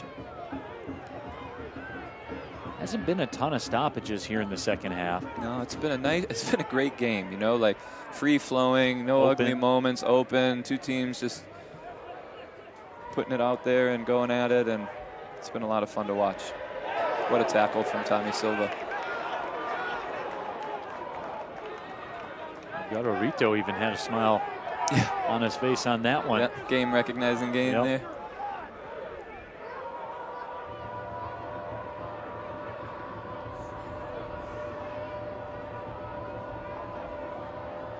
Prepare to cross into the 88th minute.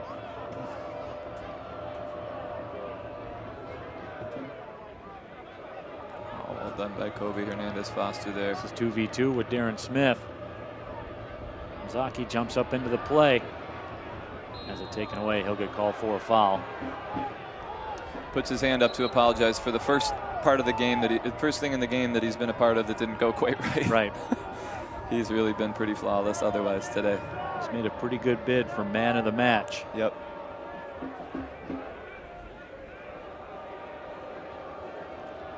I'll say. A nice ball forward there from Jacksonville.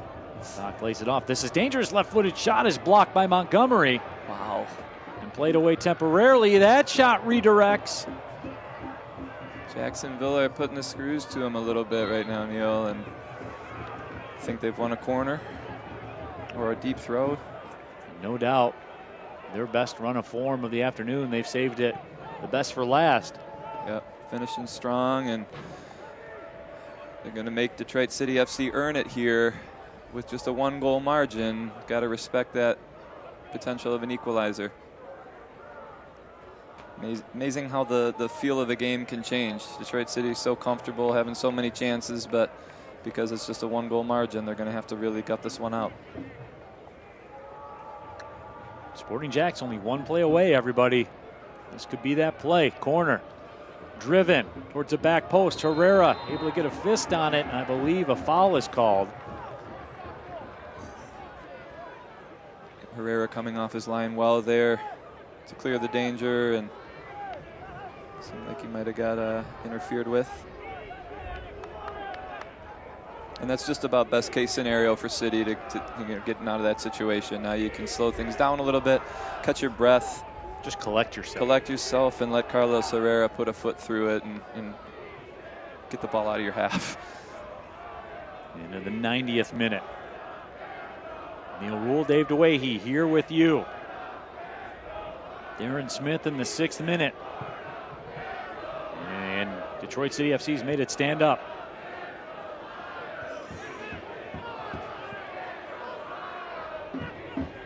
Looking to possibly close it out. Silva tried to step through with it. Roberts. And hassled by Silva.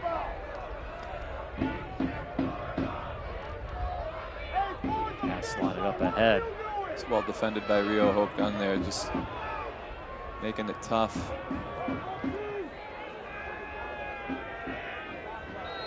And that whistle will sound. This could be a booking. Got a yellow for Connor Rutz. I think he was on the line there, right? I think as he played it forward, the whistle was sounding. The ref feeling like there was a little bit of gamesmanship in that, or at least some time wasting, but hard to know. It's like the timing there was close. There will be 3 minutes of stoppage time.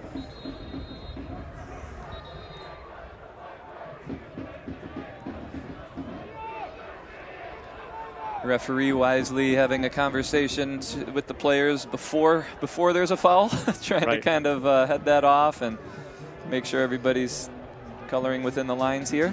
Remember the size, Sporting JAX. Yeah, Rio Hope Gun's going to have his hands full with Edwards here, but he's no stranger to these situations. And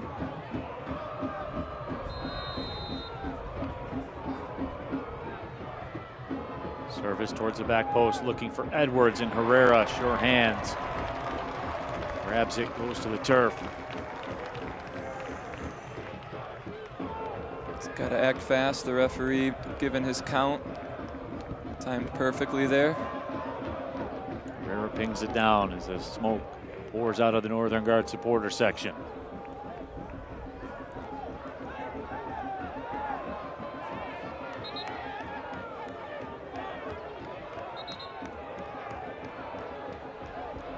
Sporting JAX trying to take some free real estate.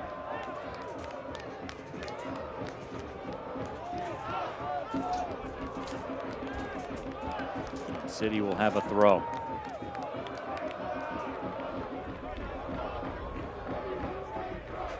Silva, my guess would be he's going to fire it towards that corner. Let's see if I'm right.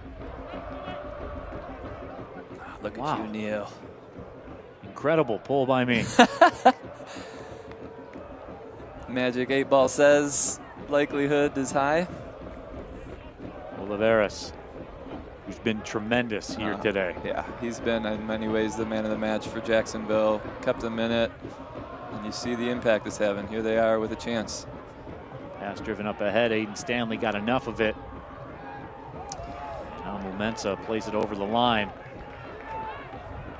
We're in the dying moment. You wonder if they're going to send Oliveras forward at some point here just to throw caution to the wind and see if they can get that last little scramble in the box. But currently he's staying put. See what happens over time here. This throw will be sent into the 18.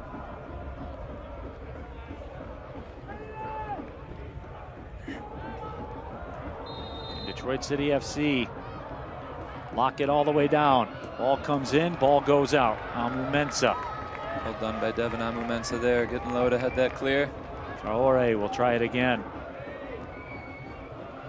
A lot of urgency here from Sporting JAX.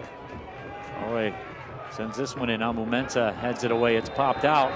The final whistle sounds, and Detroit City FC gets a 1-0 win over Sporting JAX here at Keyworth Stadium. It's a valuable 3 points, Neil. They've continued their strong start. It was a professional performance from them today. They never found that second goal they were looking for, but I think the fact that they played for a second goal, they were playing to win, not to not lose, and it benefited them in the end. Just a couple nervous moments at the end there. That's all they had to deal with. Darren Smith gets his league-leading 5th goal on the campaign. Yamazaki was brilliant here today as well. Detroit City FC with a 1-0 win. We will take a break, come back, and wrap this thing up from here at Keyworth Stadium.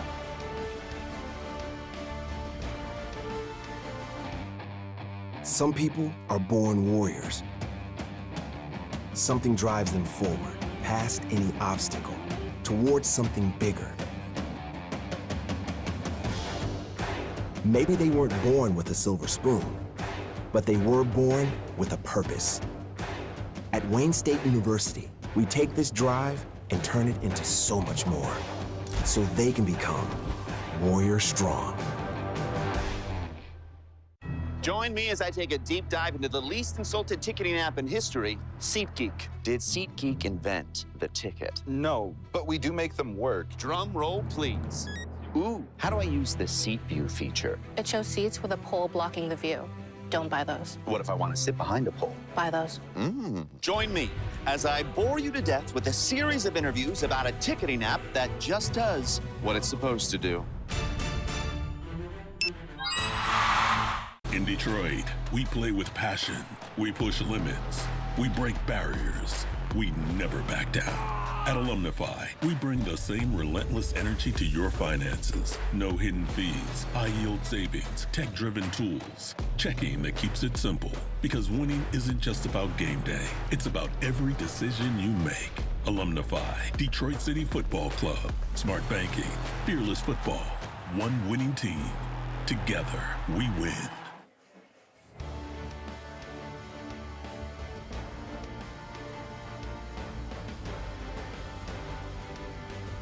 Welcome back inside historic Keyworth Stadium. 1-0. Detroit City FC gets the win.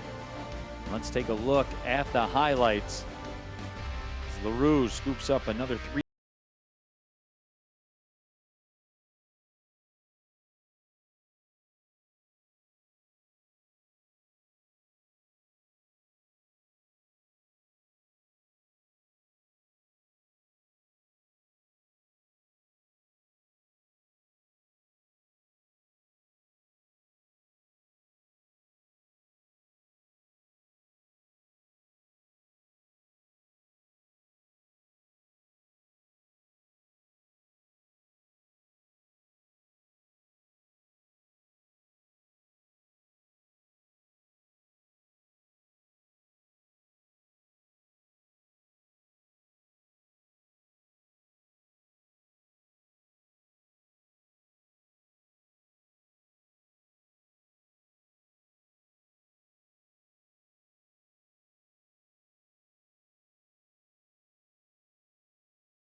That's right. I think so too. And I mean, so many times we said it tonight. He did nothing wrong, but for a great individual effort from Oliveris to deny him.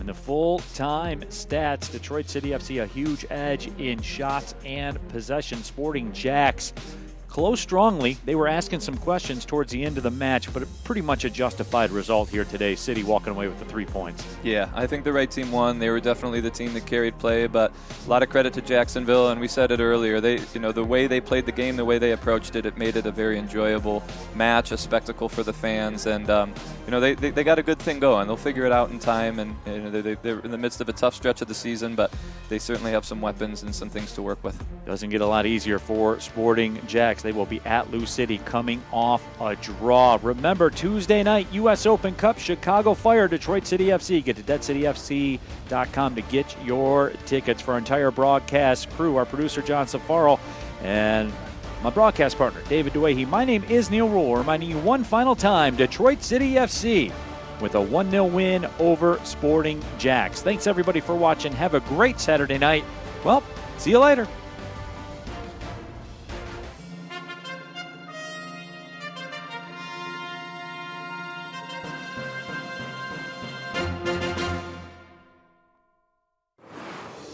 This copyrighted telecast of the United Soccer League cannot be retransmitted, rebroadcast, or reproduced without the express written consent of the United Soccer League.